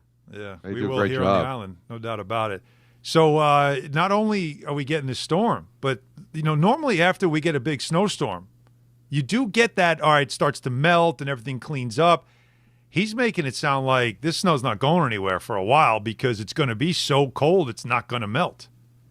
Yeah, we've got a solid week of under, 32 degrees. Yeah, this is going to hang around. That's why getting out in front of it's going to be so important, because you don't want to be shoveling 12 inches of snow, guys, when it's like parts of it are frozen and it's like really stuck and heavy. That's where you get in a lot of trouble. So that's why I was asking him if they could be out ahead of it as it's going. Make sure you plow. Maybe you go out and you shovel when it's only a few inches and then go back out and shovel again.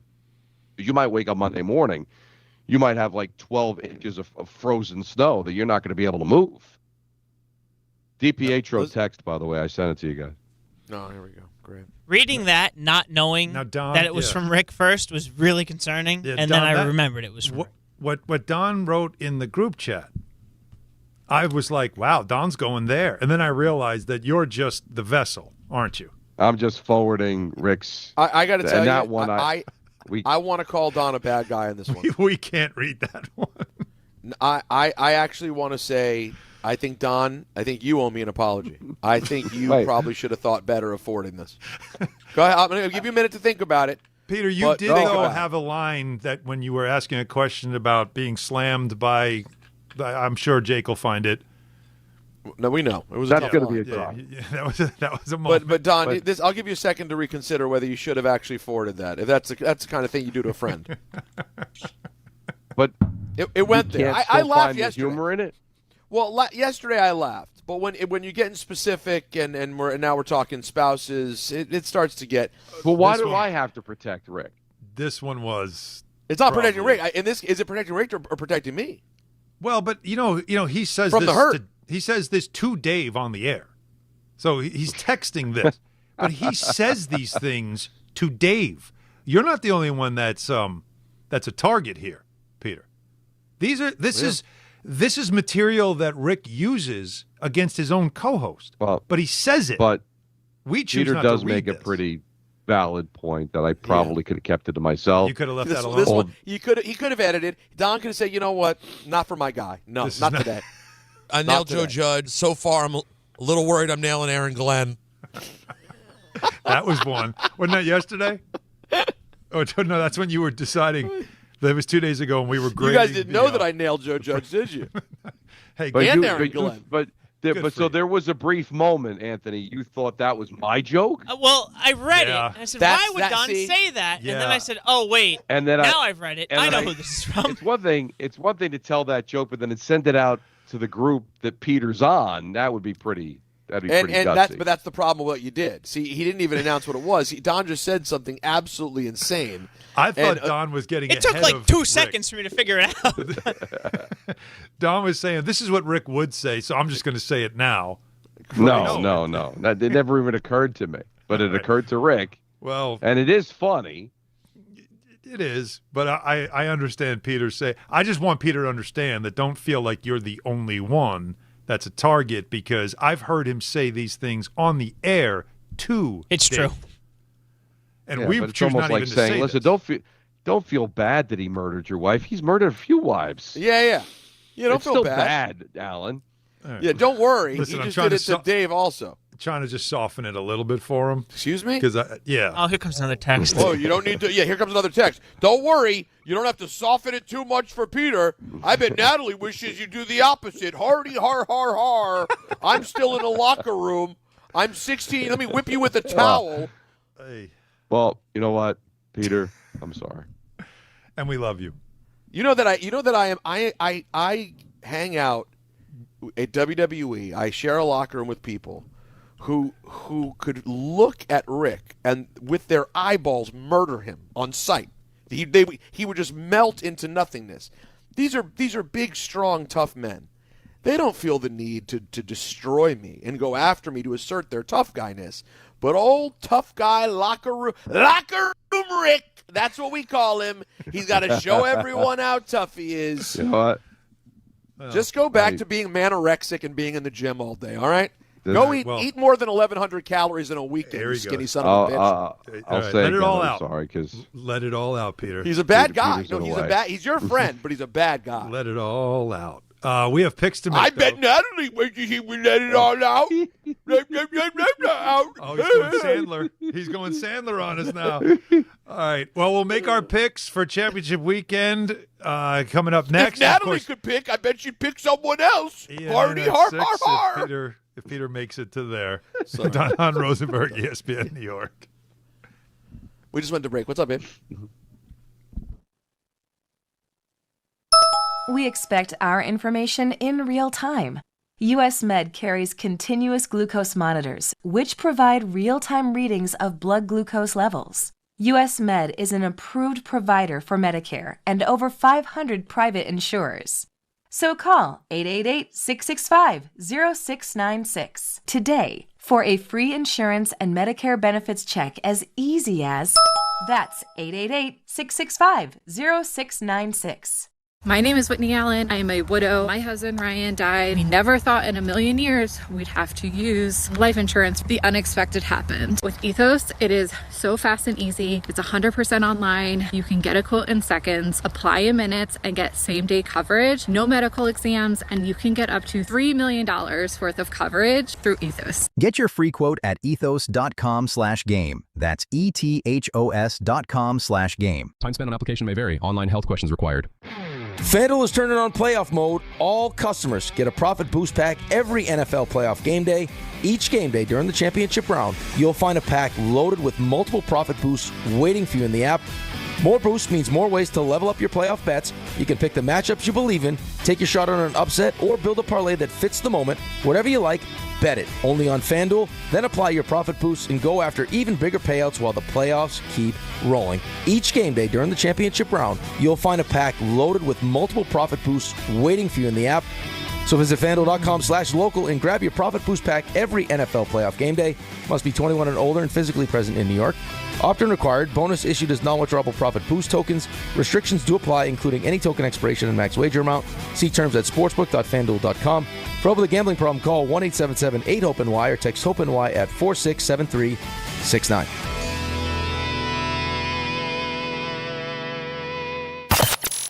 It's Championship Sunday and the Wiz has you covered. Who's going to the big game? Join one of the nation's top sports betting analysts, Joe Wiz, as he talks about Championship Sunday, New England at Denver and LA at Seattle. Plus, the Knicks and St. John's are in action, and soccer, UFC, and horse racing from Gulfstream for the $3 million Pegasus. Follow the Wiz on Instagram at Joe Wiz Sports. It's the best bet in town. The Fine Line with the Wiz, Saturday at 8 a.m. Be ready to win. When it comes to meat and seafood, selection matters, and no one beats Wild Fork Foods. To everyday essentials, to high-quality steaks, to seafood and more, every product is blast frozen to lock in peak flavor and freshness so you get restaurant-quality meats at home for amazing prices. Shop in person at 7 locations across Long Island and New Jersey, or you can order online for same-day delivery. It's easy, it's convenient, and the prices are wild. WildForkFoods.com. This is the story of the one. As an HVAC technician, he and his digital multimeter are in high demand. So when a noisy office HVAC turns out to be a failing blower motor, he doesn't break a sweat. With Grainger's easy-to-use website and product information, he selects the product he needs to keep everything humming right along. Call 1-800-GRAINGER, click Grainger.com, or just stop by. Grainger, for the ones who get it done. Progressive presents the Passionate Sports Fan Checklist. Signed jersey of your favorite bench warmer? Check. 14 bobbleheads that look nothing like the players they're emulating? Check. Twin TVs so you can watch the game on 2 different networks simultaneously? Check. Life-size wall sticker of your favorite player that routinely freaks you out at night? Check. A second life-size wall sticker so after the first one freaks you out, you see the second and you're like, oh right, the wall stickers. Check and mate. Bundle your renters and auto insurance with Progressive and save on protection for the things on your checklist. Get a quote at Progressive.com. Progressive Casualty Insurance Company affiliates and third-party insurers not available in all states or situations covered subject to policy terms. You live for this. The wins, the losses, the slam dunks, and the buzzer beaters. The dream that this is your team's year. Hope, it's what keeps you coming back. So you represent with anticipation and with pride. Because when everything's on the line, your support means everything. That's why the NBA Store is here to support you. Check out the largest selection of official NBA gear at NBAstore.com. A Fanatics experience. Good Karma Brands is proud to be an equal opportunity employer, providing equal employment, development, and advancement opportunities to all teammates and applicants. To learn more about careers with us, please send an email to talentacquisition@goodkarmabrands.com. That's talentacquisition@goodkarmabrands.com. What's the game called? Football. These are the Don, Hahn, and Rosenberg Pro Picks. That's football! All right, I have a question for Don. Peter, you have to lay out on this one because it's about you. Okay. Don, do we want, since we're picking a 3-point game and a 2-point game, and there's only 2 games to pick, do we want to give Peter any lifeline at all where he could pick an over-under for either game and throw a point total on that? What do you think? Here's what I would right now, suggest, just so everybody knows, you have 85. You're running away with it. 6 points. I have 66 points in second place, and Peter has 57 points. So the only way you can catch me is if we have to add points to this thing. Right. So since we're doing 3-2, with one being available, would you allow Peter to have one of his plays be an over-under? And it could be a 3, could be a 2, could be a 1. So he's picking the 2 championship games and an over-under, right? And he can decide the point allocation from there. I'd be willing to do that. Math doesn't work, though, right? Well, it could keep him alive. I guess it could. If we just so we're just going to gift a point for him. No one else gets this. He gets to pick an over-under one of the games, over or under, and he gets a point. So he has the potential to get 6 out of the weekend, while you and I can only get 5. I think it's silly. You don't like it? Well, the only way it works. Well, it's silly the way Alan described it. Like that's charity, right? I'm suggesting wrong for that same rule of we get the pick and over under, and it adds an element for him to be able to get back into it. Not having him and him alone pick the over under and get that's giving extra points to people. Don, your mic is sounding very weird, like something happened. What happened to your mic? What'd you do? Like it's like the connection feels bad all of a sudden or something. I don't know. It still sounds bad. No, you're beautiful now. It was your wire, and now you sound much better. I think that's an indication we should start making picks. Wow.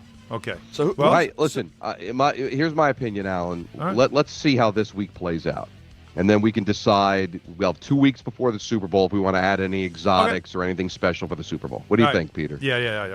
I think that's fair. Like let's see what happens this week, and then we go from there. Go for it. Make your picks, Peter. You go first since you're in last. I don't like how you said it, but with the accuracy in which you said it. I've already exactly what they said. Yeah, that too. I don't like the accuracy either. I am. You know where I'm at with Denver, New England. What do I have the line at now, guys? Is it back to 4.5? 4.5. I'm going to go with Denver to cover the number. I'm sure the public will pound New England, and I totally understand why. I don't think there's as big a drop-off between Bo Nix and Stiddy as we might believe, because I don't know that we know how great Bo Nix is yet. This is a game that's going to be one with defense and coaching, or at least be kept close that way. So give me Sean Payton to keep it close and make it my 3-point play. The fraud. Because it's the game that I just clearly feel more comfortable with. And then I'm going to go with Seattle. I don't love it. I'm kind of holding my nose here. Because the Rams, to me, the talent they have at wide out, all the things, but like my gut's been wrong so much that let me just go with Seattle to cover the number at home and go to the Super Bowl. I'm picturing an insane stadium, Don jumping up and down with his new Seattle brethren, the newest member, the newest 12th man, the Legion of Boom, Don LaGreca. And I'll go with I'm going to hold my nose and go with the Seahawks to cover the 2.5 points. So give me the Seahawks as my 2 and the Broncos my 3. Okay. Now, I didn't send my picks to Anthony to prove that I wasn't going to just play that defense thing. And 4 corners. Yeah, exactly.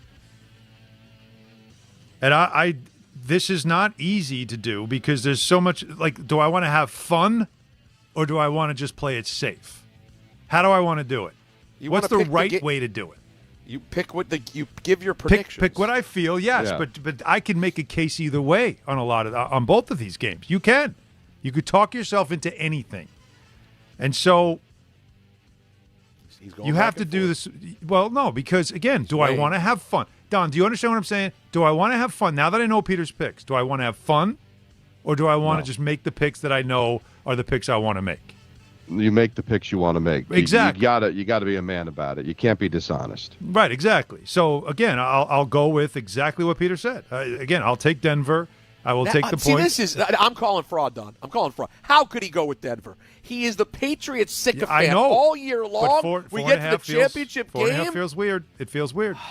The whole thing doesn't feel right. 2 defenses. This is going to be a low-scoring game. May has not. He has been shaky in the playoffs. This is a tough defense. I'm being dead ass honest. I believe. I will send you a screenshot of text that I had matter. back and forth with somebody I lost about anyway. This. It doesn't matter. So, like I just said, I can either have fun, and I could have taken New England just for fun, or I picked what I felt was right. So that's what I'm telling you. You can be mad all you want, but give me Denver for 3-point play at 4.5. Okay? All right. He's in. Okay. And then, of course, for the 2, same thing, Seattle. Rams have played a ton of road games. It's hard to bet against McVay and Stafford. I understand that. But this what you saw at the end of that game, Seattle figured something out against the Rams, no doubt. Sam, might have figured something out too with himself personally. This is a big spot for him. And I've got to take the home team in this game, Seattle, and it's only 2.5 that I'm laying. So give me that for 2 points. And as I said, I'm going to make it clear one more time. I could have had fun, or I just make the picks I wanted to make. I went with the side of make the picks I wanted to make. You ruined everything is what you did. Well, I'll make it quick because we've got ENN coming up. My 2-point play will be the Broncos for all the reasons you said. Remember, Drake May did not play well last week. I think they'll coach their way, Denver, into even possibly winning this game, but certainly covering the 4.5. That's my 2-point play. And I'll go against you guys. I'm going to go with the Rams and the experience of Stafford. They find ways to win. I'm rooting for Seattle. I love Sam Darnold to win this game. But I said it from the beginning of the playoffs. With that much experience, how do the Rams not take advantage of it? That will be my 3-point play. Now, there are a lot of reasons why people buy at Ramsey Mazda. It's their selection, it's their customer service, and it's their savings. Lease a new 2025 Mazda CX-50 2.5S Select with all-wheel drive for $179 for 33 months. Or buy with 0.9% APR financing for 72 months. Start shopping now at RamseyMazda.com. Choose wisely. Choose Ramsey Mazda. Call 833-853-2970 for lease details. VIN SN379853. MSRP $33,425. Zero security deposit. APR $14.27 per $1,000 finance. Ends 2/2/26. ENN is next.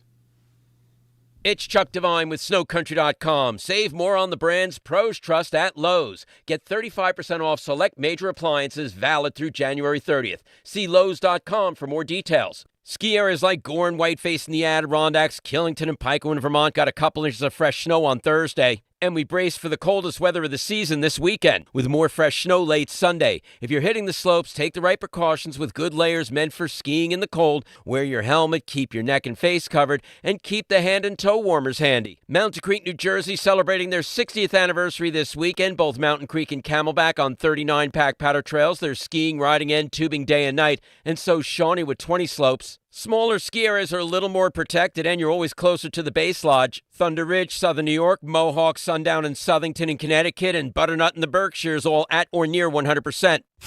You don't just ski or ride, you dominate. At Killington, we fuel your adventure. Be the beast. Ski and ride Killington. Show your team spirit and say big only at Security Dodge during the Start Something New sales event. For a limited time, score an extra $500 off on top of all rebates and new incentives just for coming in and wearing your favorite team's jersey or swag. High school, college, or pro, football, basketball, hockey, and every sport in between. It's easy to win big at Security Dodge in Amityville. Visit us today or shop 24/7 at securitydodge.com. Hey, New York and New Jersey, Boost Mobile has an unlimited talk, text, and data plan that's only $25 a month forever, meaning you'll only ever pay $25 a month for the rest of your life. Who wouldn't want unlimited wireless when it only costs $25 a month forever? If you don't, you must be one of those people who enjoy overpaying for their phone plan. $25 a month forever is truly as good as it gets. So go online and switch now at boostmobile.com. After 30 gigabytes, customers may experience slower speeds. Customers will pay $25 a month as long as they remain active on the Boost Mobile Unlimited plan.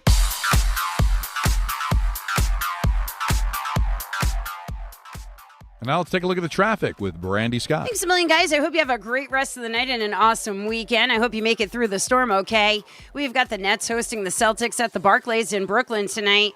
Just crawling on the BQE in both directions, heading over to Atlantic Avenue. Eastbound side especially tough. A crash over by the Williamsburg Bridge. That is you backed up onto the inbound Gowanus. Not moving much there from 39th. All of your purchase, the outbound George, pretty heavy aside from the Henry Hudson. Cross Bronx westbound, bumper to bumper from the Bronx River Parkway. Still have this crash on the West Side Highway southbound in the 120s. Been out there for over an hour. Delays go back to the inbound George Upper Deck will run you about 10 to 15 minutes. Outbound Lincoln, your best ride at 15 to 20. Outbound Helena cost you 20 to 30. Monster Jam tonight at the Rock in Newark, packed on 280 approaching 21 in the Stickle Drawbridge. I'm Brandy Scott on 880 ESPN New York. That's the ease at which you get information. You want it, you get it. Like that. Ask your phone, group chat, smartphone. You're always connected and informed in real time. No waiting. So if you're diabetic and still using finger sticks to read your blood sugar, what are you waiting for? Knowing your blood sugar levels instantly is important for managing diabetes. Call US Med at 888-665-0696.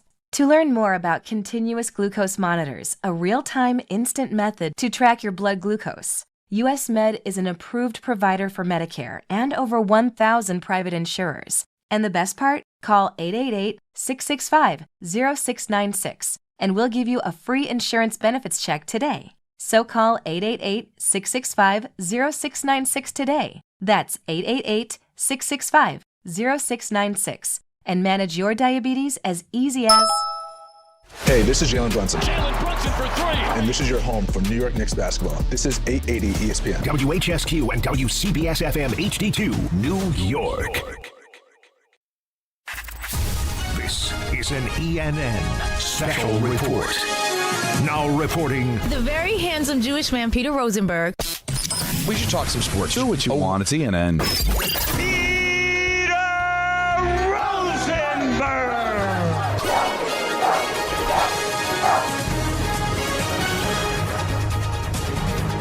Hi, how's everyone doing? Good. So glad to hear that. Welcome to ENN. Ray-Ro. You ever watch YouTube? ENN tonight is brought to you by Ramsey Mazda. I'd like to start off ENN tonight by saying good evening to Don. Oh, there she goes. Oh, there's a rock. Let's hope that she avoids it. And good evening to Don. Your children may inherit the fraud gene from your wife. Good evening to Alan. Enjoy sushi. Yep. That was Japanese. One more time. What's that, Alan? Enjoy sushi. Mm-hmm. It means I love you. Good evening to myself. The future of wide receiver Brandon Ayuk. Ayuk. Clean day. No, good evening to myself. No. Hey, Anthony, excuse me. Oh, no. Uh-oh. No. We lost him. He gone. I love how he doubled down. He grabbed the mic and just coughed right into it at the end, just saying, "Get it." Oh no! Why did Carlin catch a stray? No, it's just, when you think coughing, when you think choking on the air, you think Chris Carlin. Good evening to myself. Did Mans go to a whack spot, Crody? What language was that? By the way?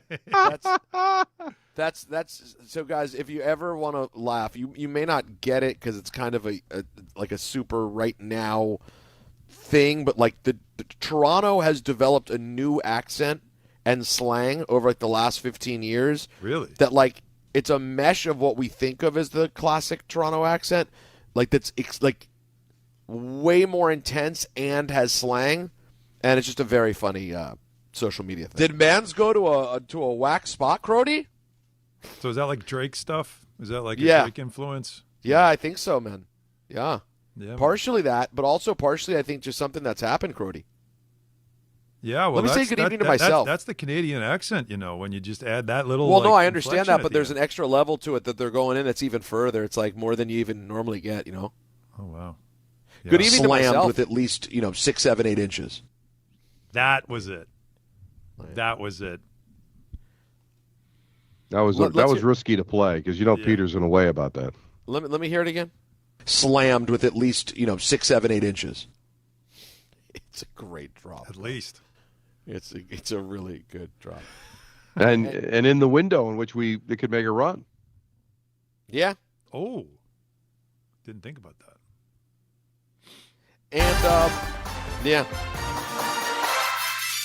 And JFM, remind us who's starting at quarterback for the Broncos. Steady. Bet your ace. So we spent a lot of time talking about Cat earlier. Let's hear from Giannis Antetokounmpo, who's doesn't seem altogether happy about how things are going in Milwaukee. Uh-oh. Our chemistry is not good. Guys are being selfish. Guys try to do it on their own. I'm not the guy that will yell and cuss his teammate out and demand the ball. I've never done that in my career, but I feel like I've played with teammates that kind of understand, the gravity that I can cause for our team. And I don't understand, maybe because we're young, maybe because we're not playing well, maybe because guys think it's their turn. They want to, carry the team on their back and try to turn this around. But I really don't get it. I really don't. Wow.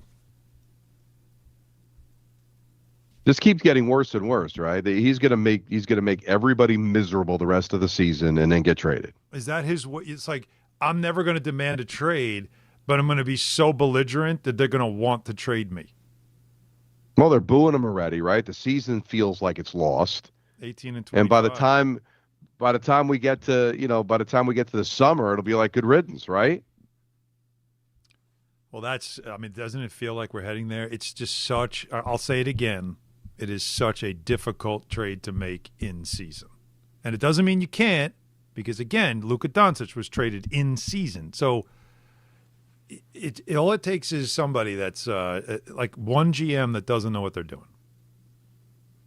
But I find that it's going to be so difficult to do. And keep in mind, you can't send him to a place he doesn't want to go, because that team knows that he won't stay there. It's wild. You saw Jimmy Butler being out for the season now in Golden State. Whoa. Would the Warriors maybe say, all right, well, we don't have Jimmy Butler. What if they use Jimmy Butler as a way to get Giannis? So stuff to watch. That would be interesting, wouldn't it? How old is Jimmy Butler? 35. I mean, how appealing is that really for someone? Well, that's isn't that an expiring? I can't imagine he's got much left on his deal. But I'm spitballing there. Not that I know anything. No, spitball away. That's what we do. It's Friday. It's after 6. It's CNN. We spitball. Maybe Giannis and Kat could just go somewhere on their own and complain. You ever thought about that? Kat doesn't complain now. He never. No, says it's not anything. complaining. No, it's more just his body language complains.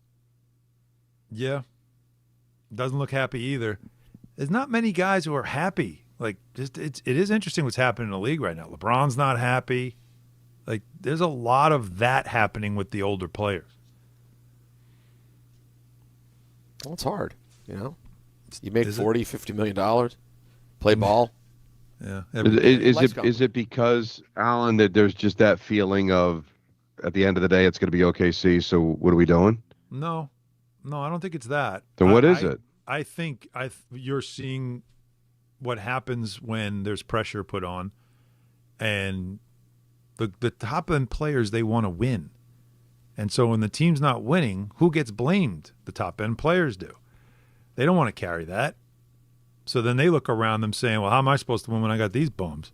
Well, it is funny, that they want the money, they want the fame, they want the ball, they want to be the man, and the second things don't go well, they want out. Well, part of being the best player means that you got to deal with this garbage. That comes with the territory. Yep. The best player always has to answer, no matter what sport. When Derek Jeter was a Yankee, he can go 3 for 4 and Yankees lose the game. He's going to have to talk about what's wrong with your team. What's wrong? Why can't this team win? That's the deal, if Derek Cody didn't play, he has to be. But that's the responsibility. So they want all of the glory that comes with being the man. Correct. But the second it becomes hard, they want out. Well, to me, then I guess you're really not the man. Anybody can lead when everything's going well. Everybody could be the best player on the best team. But it's being the best player on the lousy team or the struggling team. That's when you show if you've got true leadership or not, whether you're truly the man. It's such a good point, Don. And we see it over and over again.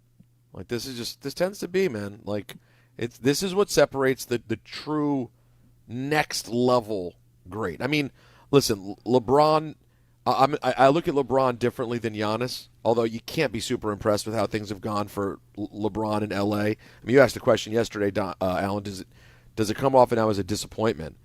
What's disappointing is the fact that the guy really sort of has run roughshod over the team, probably forced them into drafting his son, wanted to bring in people who turned out to be done, and then also ends up unhappy. And you're constantly sort of trying to tap dance to keep LeBron happy, but the team hasn't even been good.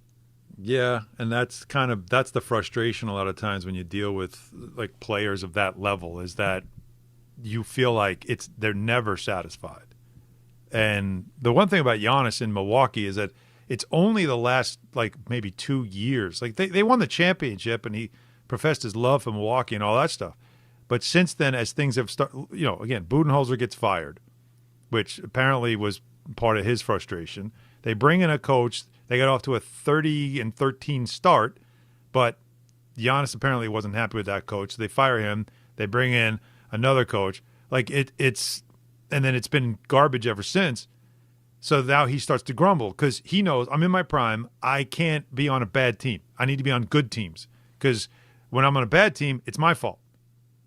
And so he doesn't want to hear it. So it's everyone else's fault. So you're moody and you're miserable because your team sucks. That's a real thing. And I understand that. But the play, in the NBA, it's different than a lot of the sports because it's only you. One guy makes such a difference in compared to other sports where one guy doesn't. It's carried by the group. Where in this sport, it really does weigh on all the best players. And, LeBron has been that through. That's why Pat Riley was ready to move on. Pat Riley didn't want to cater to it anymore. You're kind of taking the room down, man. That's not what we're about. So why don't you go somewhere else then? Like, in his prime to let LeBron walk out the door, that's a dangerous thing. And Miami, what have they done since then? They made one finals, but it was kind of a fluke. But they haven't really been the same team since. But that's Pat Riley's like, no, I can't have this anymore. Well, like, boo-hoo, man. Like, well, I'm sorry. You can't win every year. There's going to be times where it's just not going to work out. And every time it gets hard, you just go find a place where it's easier. Like and I guess because there's so few players on the roster in the NBA and it's so star-driven that it seems like you're able to do this. But you don't really see that in other sports. Yeah, guys might ask out because there's no chance to win, bad ownership, or they're in the middle of a rebuild. You don't want to be a part of that. But, God, the second you're like, I can't seem to win here, so I got to go someplace else. Otherwise, it's going to be my fault. Instead of, hey, how can we fix it? How can we make it better? How can I change things?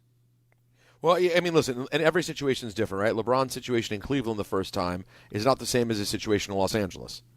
Being frustrated with Dan Gilbert, who won't spend any money, versus being frustrated when you got maybe the best player, the top 5 player in the league on your team now. It's two very different things. But either way. Well, by the way, just on that topic, and as I mentioned, the Knicks and the Sixers play tomorrow afternoon. You'll get the coverage here on 880. That's your ace. ESPN. We don't have it on MHD. It's a national game. But Ian Begley said the Knicks are listing Towns as questionable tomorrow. He has some back spasms. It's a pretty important game for the Knicks. Just keep that in mind. Oh, yeah. You want to see, a big yawn for what they did against the Nets, lose to the Sixers. Oh, yeah. Again, because the Sixers already got you twice. Right. So just something to keep an eye on, everybody. An NBA game and dozens of college basketball games are all in the way of a storm, of course, coming across. What is the name of it again? Fern? Yeah. I call it the Great Blizocalypse of 2026. Sure. But yeah. A snowgasm. Or the snowgasm. It could affect the Zards and the Hornets on Saturday night, a game like you dream about, so they moved it to noon. Oh, Zards and Hornets. The ACC moved up a whole bunch of games to get out of the way. And everyone will do their best to get in what they can before the Blizocalypse or snowgasm comes to town across basically the whole middle south of the country, swinging its way up north over Saturday and Sunday. We have an update to the college football playoff. It will remain a 12-team field in 2026. It was announced. Okay. So there'll be now some time for the commissioners and conference commissioners to consider expanding to a 16 or 24-team format in the future. But next year, guys, going to keep it right at 12. 12 is a good number, right? I mean, a 10 seed got to the championship, and 12 is the right number. Now, it's going to work like this, though. The Power 4 conference champions will be guaranteed spots in the 12-team field, along with the highest-ranked conference champion from the group of 6, which now includes the new-look Pac-12. Notre Dame will also be a lock for the playoff if it finishes in the selection committee's top 12. I still don't know how they figure that out. So they did not like the way it went this year. No, of course not. So they want the ACC winner in no matter what. Yep. Which they got now. Notre Dame, I think, agreed to this with the other conferences that they'd be, if they're top 12, which they were this year, they'll be locked in going forward. This was not just this year. This was before. They agreed to this a long time ago. So we might have 6 teams locked in before we even get to a selection committee. Right, exactly. So they're going to need to expand it to 16 then. Wow. Did you hear what our boy Cam Newton said? Oh, no. What did Cam say? That the Notre Dame is irrelevant? Sure. I think the bird cage he wears on his head must have different, adjustable sizes because I think maybe he's a size too small. I think tight. Blood flow stopped. Shay answered pretty quick, though. She goes, they were in the national championship last year. Don't let facts get in the way of being a yo-yo. You don't. No, not when you're a professional yo-yo. No one does yo-yo like he does. No, Cam is special. We love it, though. We love it. Elite. Well, I do think at some point between the Super Bowl and now, we've lost him. What do you mean? I don't think he's with us in a form that we can understand. I think it's like Invasion of the Body Snatchers. It's transforming into another level. You're saying? Yeah, we can't wrap our minds around it. No, he's. But I can't figure out it. Maybe we're just not intelligent enough. I don't know, but I don't get it. I don't think it's that. I do think though he has moved. He's moved well into cartoon character phase, and I don't know if he realizes it. You know what I mean? Like you're just kind of being a caricature now, saying like. How would you not realize it though? I don't, because you don't. You know, you just think I'm going to kill him with this one. Oh, I'm going to kill him with this one. Like it's okay. Well, this is the way to get successful in America. If it doesn't matter Don always talks about this, but like if there's no repercussion and it doesn't matter what you say, I mean, might as well go for it, right? I guess. Keep on going. Listen, I'm all for sometimes hot takes and things, but like, when is Notre Dame ever irrelevant? It's Notre Dame. Football, never. Their games they've got their own television package for a reason. They have their own. They don't even play in a conference. Their games are on NBC every Saturday. Yeah, you're making intelligent points for an imbecile take, right? So we should probably keep it moving. Okay. Fair point. I'm all for that. Fernando Mendoza has officially declared, shockingly, guys, he will be heading towards the NFL in case that this comes as a major surprise to you. What? Yeah, stunning. I know, it's huge. Now, let's move back to the NFL football for a moment. Sean McVay, the coach of the Rams, turning 40 years old tomorrow. Let's hear from the ball coach. I'm not a big birthday guy, and if you guys say happy 40th, I'll slap the out of you, all right? So, I'm not a big birthday. Here's what I will say. What's a good birthday? When I'm working on my birthday, and if I'm working next week. That'd be a hell of a birthday. That's the only present I want from you, Gary. All right? Thanks, guys. Yeah,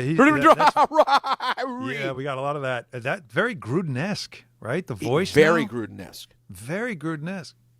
Yeah, the only good birthday is I'm working on my birthday. Birthday. By the way, so he's trying to go 3-0 in conference championship games.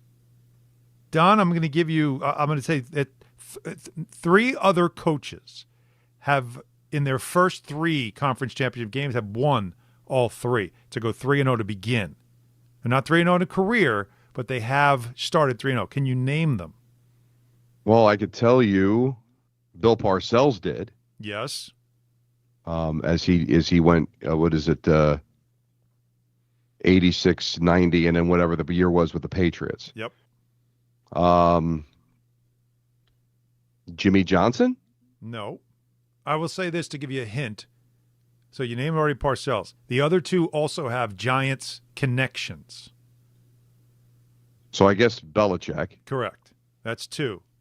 And it's not Coughlin because he lost the championship games. Right. Giant can. So who the? Oh well. All right, then I guess the easy one would be Tom Landry. No. Oh. Vince Lombardi. No. Not you were going so who would have way too far back, and this coach did it with a different franchise. Steady. But he has Giant connections. Yeah. Oh yeah. But not a. So maybe not a. Giant connections. So who is an assistant or a former player? So we had Giant connections. It doesn't necessarily have to be an assistant or a former player. Really? Mm-hmm. Drawn. Who else? Three to start their career 3-0 in a championship game. So who's been to a bunch of Super Bowls? I'm getting thrown off by the Giant connection, I think. Probably. Because it was before them. Oh, it's Dan Reeves. Oh, Dan Reeves. Okay. Yeah. That's what threw me off because now I'm thinking, all right, went on, right. Dan Reeves. Okay, yeah, sure. All those four Super Bowls with the Broncos. Yeah. That's why I just said the connection because he did coach them, but he didn't go to the championship. But still, that's so he would join that class. It's a pretty impressive group to be part of, right? Have 10 playoff wins before you turn 40? That is crazy. So we can laugh at the voice and how nutty he is, but the guy can coach, man. Oh no, he's. I can make a case he's top of the tops. Like he could be the guy, in my opinion, at this He's point. what everybody's trying to find when they hire the next young, coordinator that everybody's excited about. No, him and Kyle, the two guys who were, in my organization. Right. For anyone out there who enjoys boxing and has been, waiting for the day where there'd maybe be a new league that would try to get things in order so you're not trying to keep up with what's what, tonight is the debut of Zuffa Boxing. Its first event will be held at the Meta Apex in Las Vegas tonight. Calum Walsh headlining against Carlos Ocampo in a middleweight bout. This is going to be something that you see pick up over time. Sort of, I don't want to say it's a soft launch, but sort of is. Obviously, at the Apex, there's only 1,000 people that will be there in person. I saw the commentary team, though. It'll be the debut, the host of the night will be the first gig for our former colleague, Molly Karam, her first take gig. Right, and Molly. She will be reunited with her old compadre, Max Kellerman, who is the color analyst alongside Joe Tessitore and Andre Ward calling the fight. So I'm personally excited about this, looking forward to it, seeing if someone can finally sort of get this boxing thing together where people could maybe follow along on who contenders are and have people they can root for and follow. It's just been, how many years now, guys, have we heard people complain about the fact that the multiple governing bodies and alphabet boys, if you will, have kind of made the sport impossible? We'll see whether Dana White and Nick Khan and TKO can kind of make this thing work as one official boxing league. But tonight will be the first opportunity to catch that. Guys, it's a very, very short NFL announcer lineup. Oh, yeah. There's only 2 games, folks. We'll start at 3 o'clock on Sunday. We head out to Mile High, Denver, Colorado, to you and me. Drake May and the New England Patriots against Stiddy and the Broncos. CBS, which means it's James Bartholomew Nance. Hello, friends. He'll be joined by Anthony Romo. Hey, take your helmet off. Give it to me. Give it to me. There you go. Thank you. Yeah, you can't do that. That's not allowed. Tracy Wolfson. Wow, what a game, as we expected. And Evan Moymoon. The lobby is bustling. There is an energy here.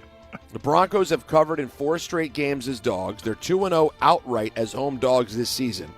4-1 against the spread in their last 5. 5-1 against the spread in their last 6 versus teams with winning records. 2-0 outright as home dogs this season, and 3-0 in the postseason history as home dogs. What's their records? I don't know. The Patriots, 14-5 against the spread so far this season. That is nuts. They've covered in 5 straight, 13-3 in their last 16. Something's got to give. See? 8-0 outright, 7-1 against the spread on the road, guys. And 10-3 against the spread as favorites with 5 straight covers.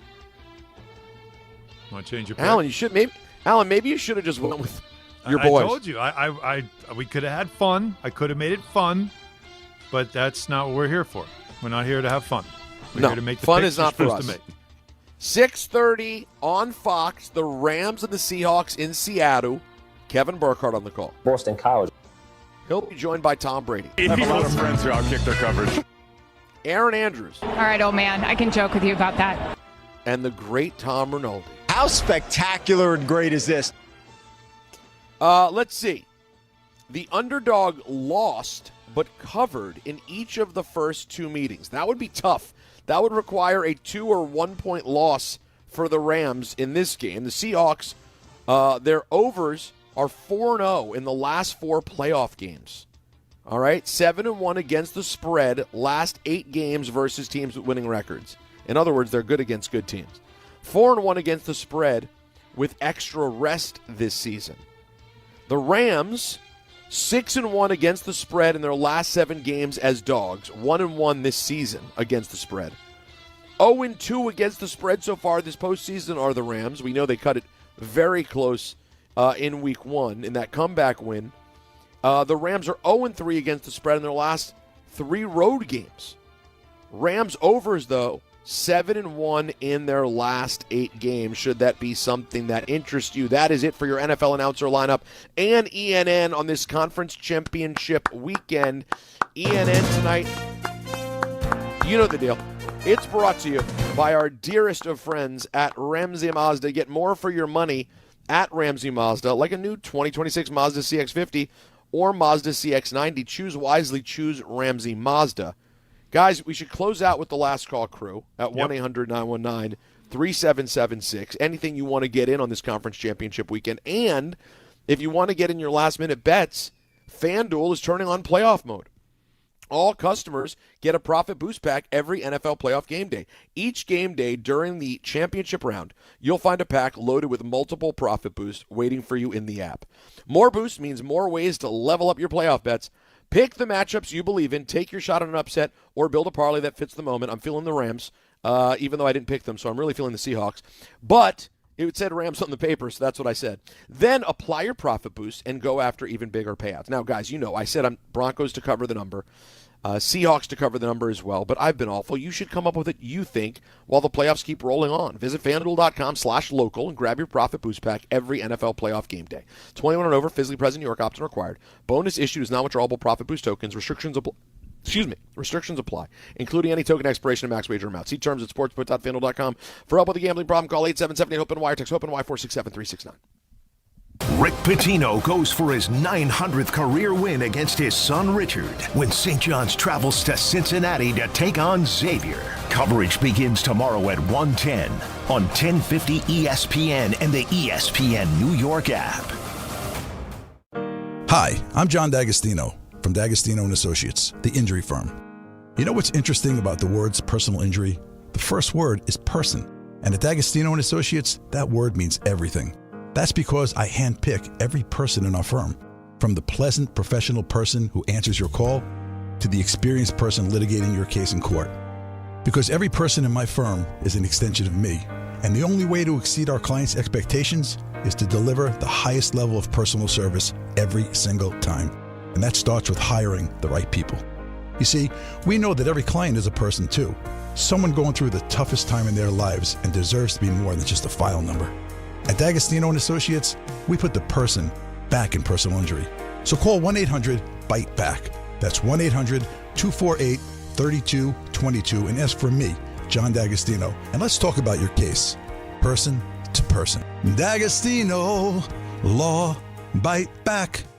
There are a lot of reasons why people buy at Ramsey Mazda. It's their selection, it's their customer service, and it's their savings. Lease a new 2025 Mazda CX-50 2.5S Select with all-wheel drive for $179 for 33 months. Or buy with 0.9% APR financing for 72 months. Start shopping now at RamseyMazda.com. Choose wisely. Choose Ramsey Mazda. Call 833-853-2970 for these details. VIN SN379853 and MSRP $33,425. Zero security deposit. APR $14.27 per month per $1,000 finance, ends 2/2/26. FanDuel is turning on playoff mode. All customers get a profit boost pack every NFL playoff game day. Each game day during the championship round, you'll find a pack loaded with multiple profit boosts waiting for you in the app. More boosts means more ways to level up your playoff bets. Pick the matchups you believe in, take your shot on an upset, or build a parlay that fits the moment. Hey, the Patriots are traveling to Denver, and the Rams are traveling to Seattle. What's your feel? Then apply your profit boost and go after even bigger payouts while the playoffs keep rolling. So visit FanDuel.com/local and grab your profit boost pack every NFL playoff game day. 21 plus and physically present in New York. Opt-in required. Bonus issued as non-withdrawable profit boost tokens. Restrictions apply, including any token expiration and max wager amount. See terms at sportsbook.fanduel.com. Caught with a gambling problem? Call 1-877-8-HOPE-NY or text HOPE-NY 467-369. What if your instincts could pay off? With Robinhood Prediction Markets, you could put your knowledge to work on the events that matter to you. Prediction Markets isn't just sports. It's the Fed rate decision, your favorite award show, and so much more beyond the playing field. Trade events with Robinhood. Visit Robinhood.com/predict. That's Robinhood.com/predict. Futures and cleared swaps trading involves significant risk and is not appropriate for everyone. Event contracts are offered by Robinhood Derivatives LLC, a registered futures commission merchant and swap firm. Every 40 seconds, a child is reported missing. Find the Children is a nonprofit organization dedicated to helping find missing kids. You can be a part of their mission by donating your unwanted car. Call 1-800-294-0222. You'll receive the maximum tax deduction, and we provide fast, free pickup. Call 1-800-294-0222. Donate your unwanted or unused car. Call 1-800-294-0222. This advertisement was paid for in partnership with Cars R Us and Find the Children. My name is Whitney Allen. I am a widow. My husband Ryan died. We never thought in a million years we'd have to use life insurance. The unexpected happened. With Ethos, it is so fast and easy. It's 100% online. You can get a quote in seconds, apply in minutes, and get same-day coverage. No medical exams, and you can get up to $3 million worth of coverage through Ethos. Get your free quote at ethos.com/game. That's ETHOS.com/game. Time spent on application may vary. Online health questions required.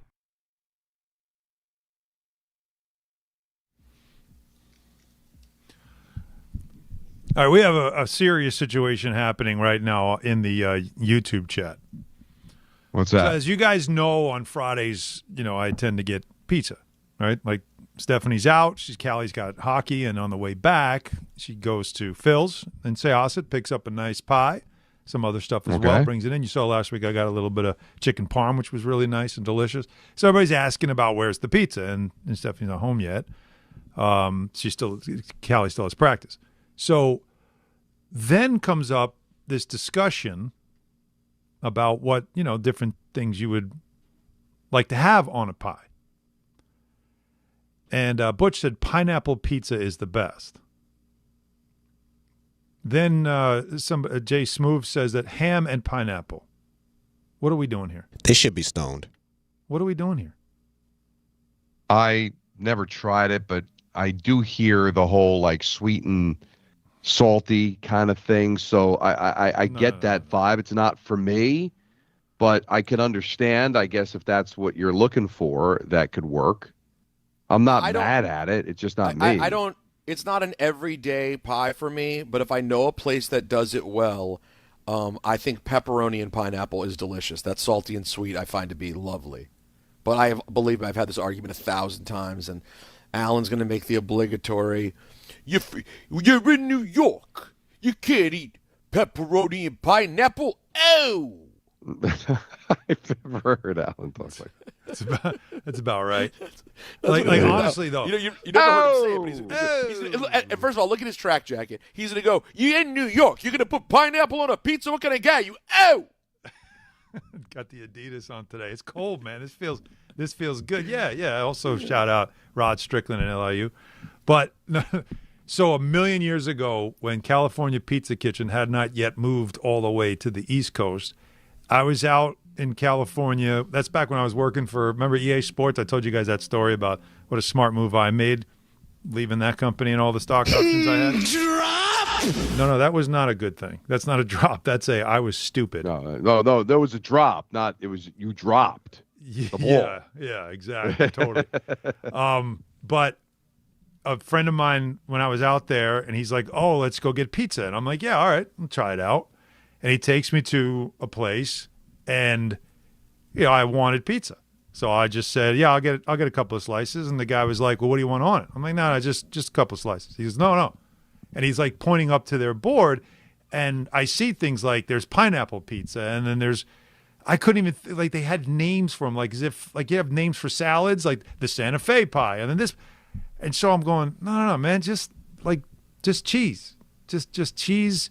Marinara, that's all. I'm good. He's like, well, we don't make it like that. I lost my mind. This was in San Mateo, California. And I couldn't understand. What are you talking? They had buffalo chicken pizza, which now everybody loves. But at the time, this is in the 90s, I couldn't process this. So I didn't eat. I said, I'm not eating any of this. I'm not having it. So then, of course, fast forward, now California Pizza Kitchen suddenly became this big chain. Everybody went to them, and that's all they serve. In that moment, I couldn't, nobody will like this. This will never work. And it ended up being, obviously, it's a huge business.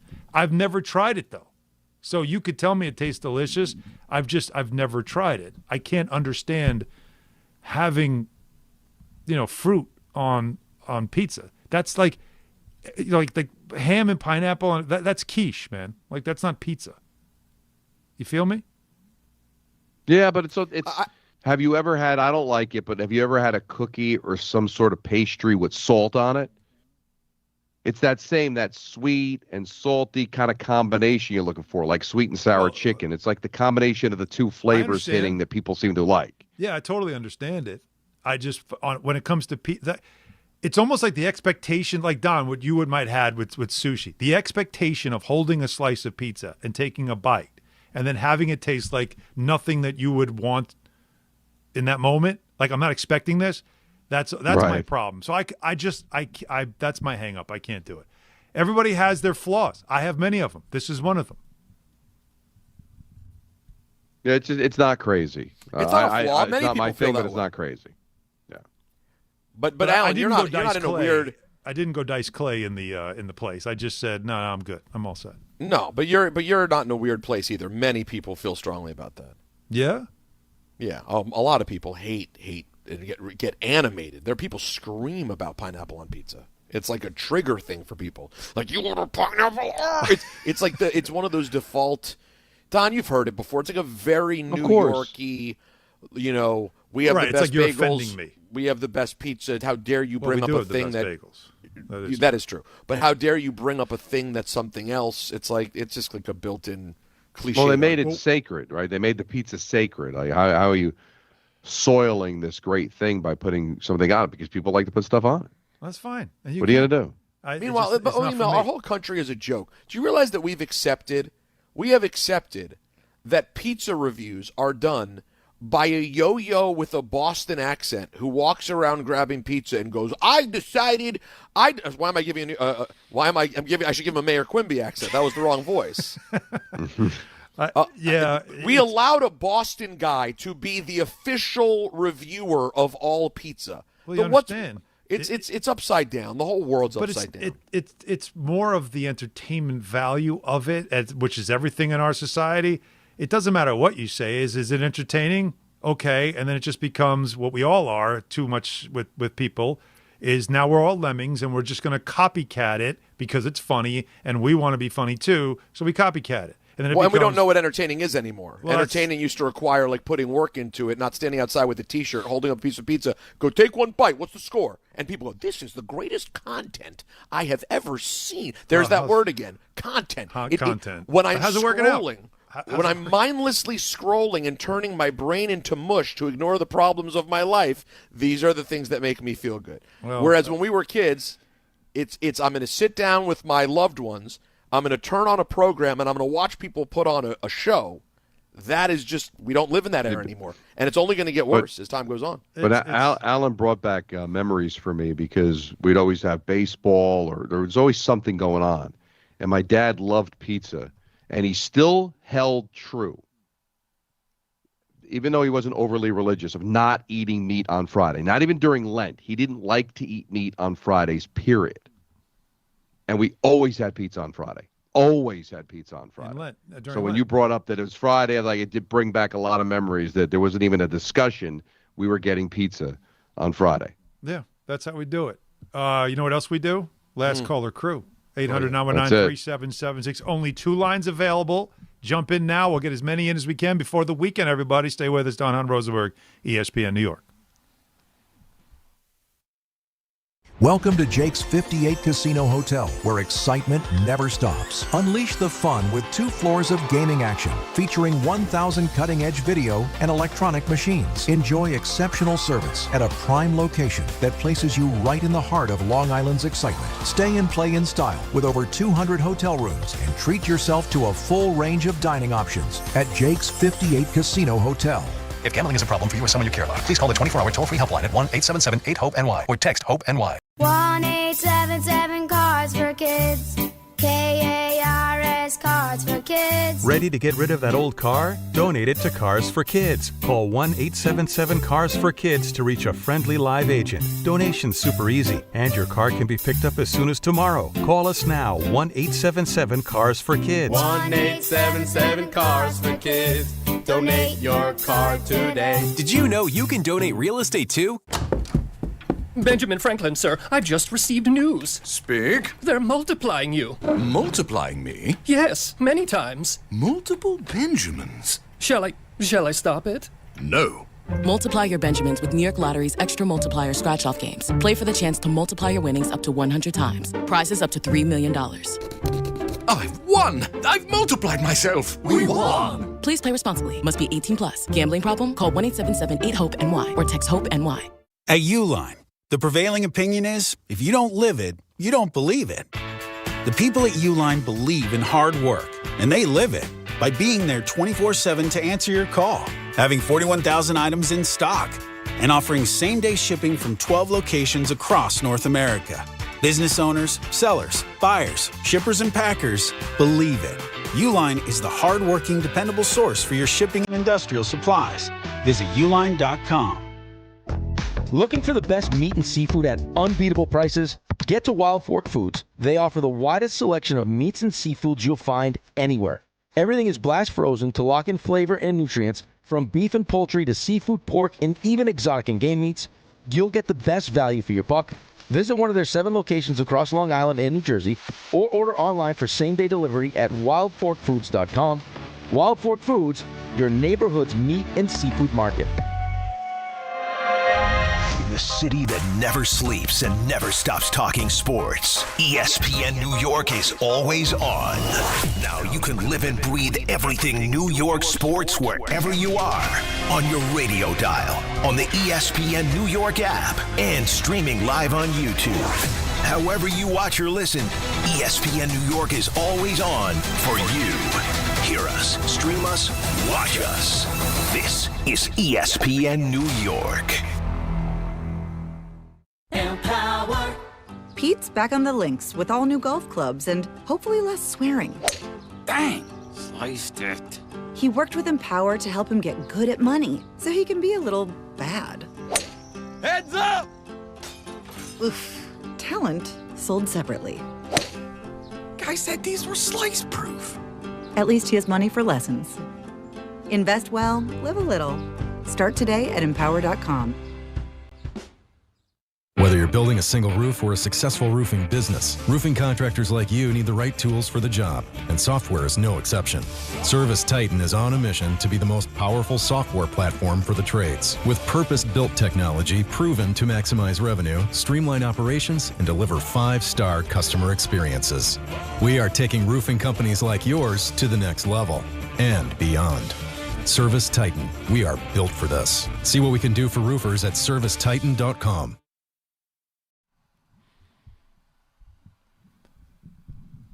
Hey, guys, you know when a trophy's raised, it can feel like the season's over, but on the ESPN app, it never really is, because with more than 47,000 live events plus originals, highlights, coverage from every corner of the sports world, there's always something to dive into. It's Friday night. You know there's lots of hoops tonight, this weekend, lots of basketball, and once football's out of the way, we're going to get a ton of NBA on Sundays as well, boys. I know you're all fired up. No off-season, just everything a fan needs to keep going. All in season. Get all of ESPN all in one place. Download the ESPN app on your TV or phone today. I actually heard from some of the people at Get Up saying, you ready? Because in a couple of weeks, you know, the whole format starts to shift over from football. Yeah. Oh, it's time, baby. To NBA. And so, yeah, the marathon's going to start on the other side of the All-Star break, coming up in a few weeks, so I'm definitely looking forward to that. Before we get to our last call, crew, we got lots of calls. The whole thing is loaded up, so let's get as many as we can. I do have to give him one more game time, brought to you by Tullamore Irish Whiskey, because when it's game time, it's time. That would have been better in unison, but I like that. Rangers and the Sharks in San Jose. Coverage follows Ty Butler, who follows us, on 88 at 9:30. Nets and the Celtics at 7:30. And Don LaGreca and the Devils in Vancouver playing the Canucks. 10 o'clock, and you can hear the dulcet tones of Don LaGreca on MSG Network tonight. Tullamore Dew, the original triple distilled, triple blended, and triple cask matured Irish whiskey. Be sure to grab a Tullamore Dew or try the new Tullamore Dew Honey during today's action. Glasses up to enjoying Tullamore Dew responsibly. John in Oakland wants to talk some za. Go ahead, John. Za. Hey, John. I just want to preface this by saying I won't turn down a slice of any kind. Pineapple, probably not for me, but give it a try. I want to bring up a scenario. I want to hear your take. I had a buddy a while back, a law school buddy, meeting my home buddies, one of the first times, meeting up, going to bring a pie, going to get it from my place, my favorite place. You're going to love it. You're going to love it. He comes through with barbecue chicken pie, full pie. I found it to be particularly egregious that he would make that assumption. Was a good piece of pizza, I'm not going to lie, but to sell your spot and have that be the thing you bring, I thought was offensive. So curious to hear your take. Yeah, that's interesting. Although I'm telling you, my kids love buffalo chicken pizza. They love it. Yeah, listen, like I said, I'll eat it. I'm not going to turn it down, but to go full barbecue chicken pie, I thought was particularly aggressive. poor. That is aggressive. But let me throw something at you here that I find interesting with the pizza conversation. My wife is as New York as the Empire State Building. She's Miss Hatton. She's literally Miss Hatton. Yeah. Stony Brook alum. Stony Brook alum. Stony Brook 40. Are you Stony Brook yourself? We were there. We crossed paths a couple times. Not anything of note, but I know the name. So, yeah, shout out. So, Stony Brook alum, 40 under 40 at Stony Brook, loved Queens so much that when her parents moved to Brooklyn, she insisted on staying in school in Queens and would go to find a way to school every single day, right? New York to the core. Her favorite pizza from her favorite spot in Queens is a chicken Caesar slice. It's her favorite slice in New York. And there are people who will hear chicken Caesar slice and be like, that's not pizza? Like, it's just so arbitrary of what makes a New York slice or not. Interesting you say that. You know what? I respect it. Thank you, buddy. Thanks, John. Peter, I'll share this real quick. When Stephanie gets the Caesar salad on the side, I might put it on the pizza. I might put some of that on the pizza. Well, I kind of like that little mix. Let's go to, shouts to Romeo's Pizza. John in Atlanta. Go ahead, John. D'Agostino. I hear in Atlanta there's no bread on the shelves. It's like the end of the world is coming here to Atlanta. Jared Stidham, Stephen A. seems to be railing against the guy about because he hasn't thrown a pass in 2 years. Didn't we just have Phillip Rivers take Seattle to an end of the last-minute field goal, and he hadn't played in, 4 or 5 years? Don't understand. I mean, I don't think that he's going to be the reason why they possibly win or lose the game. He's making a mountain out of a molehill. My last point is Saleh. How in the world does Robert Saleh land another head coaching job? Because he coached with the Jets, and people give him the benefit of the doubt, John. Like that's and how do you not? I mean, right? Yeah, like he's such a good coordinator. Right. He's such a good coordinator. His only failure is with the Jets. Well, why not? Right, exactly. Yeah, listen, could Stidham lose the game? Yeah, you could throw 4 picks, right? I don't think they'll put him in a situation to do that. But the thing that could hurt is there might be a moment where he needs to make a play. Can he make that play? Right. All right, he hasn't thrown a ball in 2 years. He's thrown in practice. He knows the system. He's an NFL quarterback. He can make the throw, but can he make the throw to win them the game? And that's left to be seen. I would probably bet no. Yeah. But even if you dumb it down, guys, and even if you game manage, there's going to be a couple of moments where you're going to have to make the play. Yeah, and can he do that? And that's going to be the challenge. By the way, it's not a great comp to Phillip Rivers when Phillip Rivers was, in his time, a great quarterback who has history. Stidham hasn't really done it in the NFL at all to have any type of resume or feel for what he's about to walk into. Nick in Westwood, you're up next, Nick.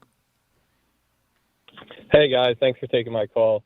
I just want to know what your thought on, obviously the Yankees needed Cody Bellinger back, and that was big that they got him back. But what's next for them? Because they did have the best offense in the league in last year in the regular season, but then in the playoffs, obviously their pitching and everything went down. But, I don't think the team is built to get to the AL championship. What do you guys think? Well, just quickly, what is it about them that you think will hold them back?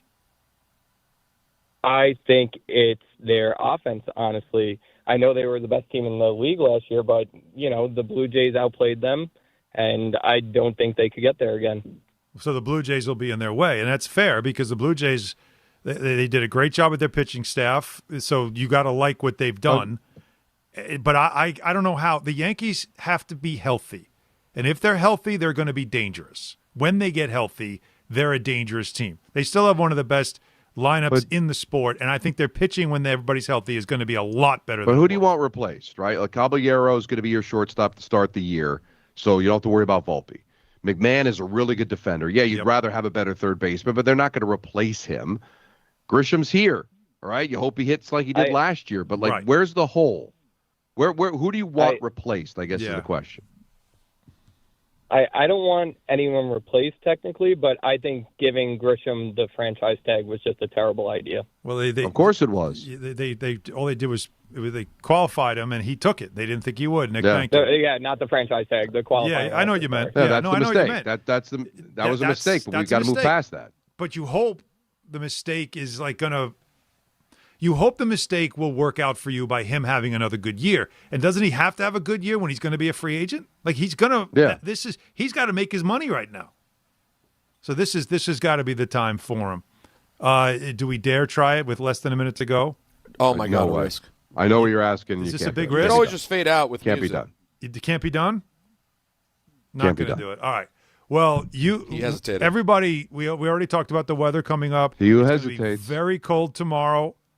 And you got to be aware of that. Rich Hoffman told us, too. The fact that it's cold means that slight dusting, the beginning of it all, means the bottom of it's going to be frozen. So be very careful, even if it's early in the storm. If you think you're going to go out there, be careful. We're all worried about you. We care about you guys because you give us a reason to keep doing this show every day. So be safe. Be warm this weekend. Help out your neighbors. Don, get home safe. Have a great weekend, boys. Enjoy the football on let's Sunday. Let's do it Monday. All the best. Prizes, flyaways, even cash money. You want it? We've got it. Find a list of all contests and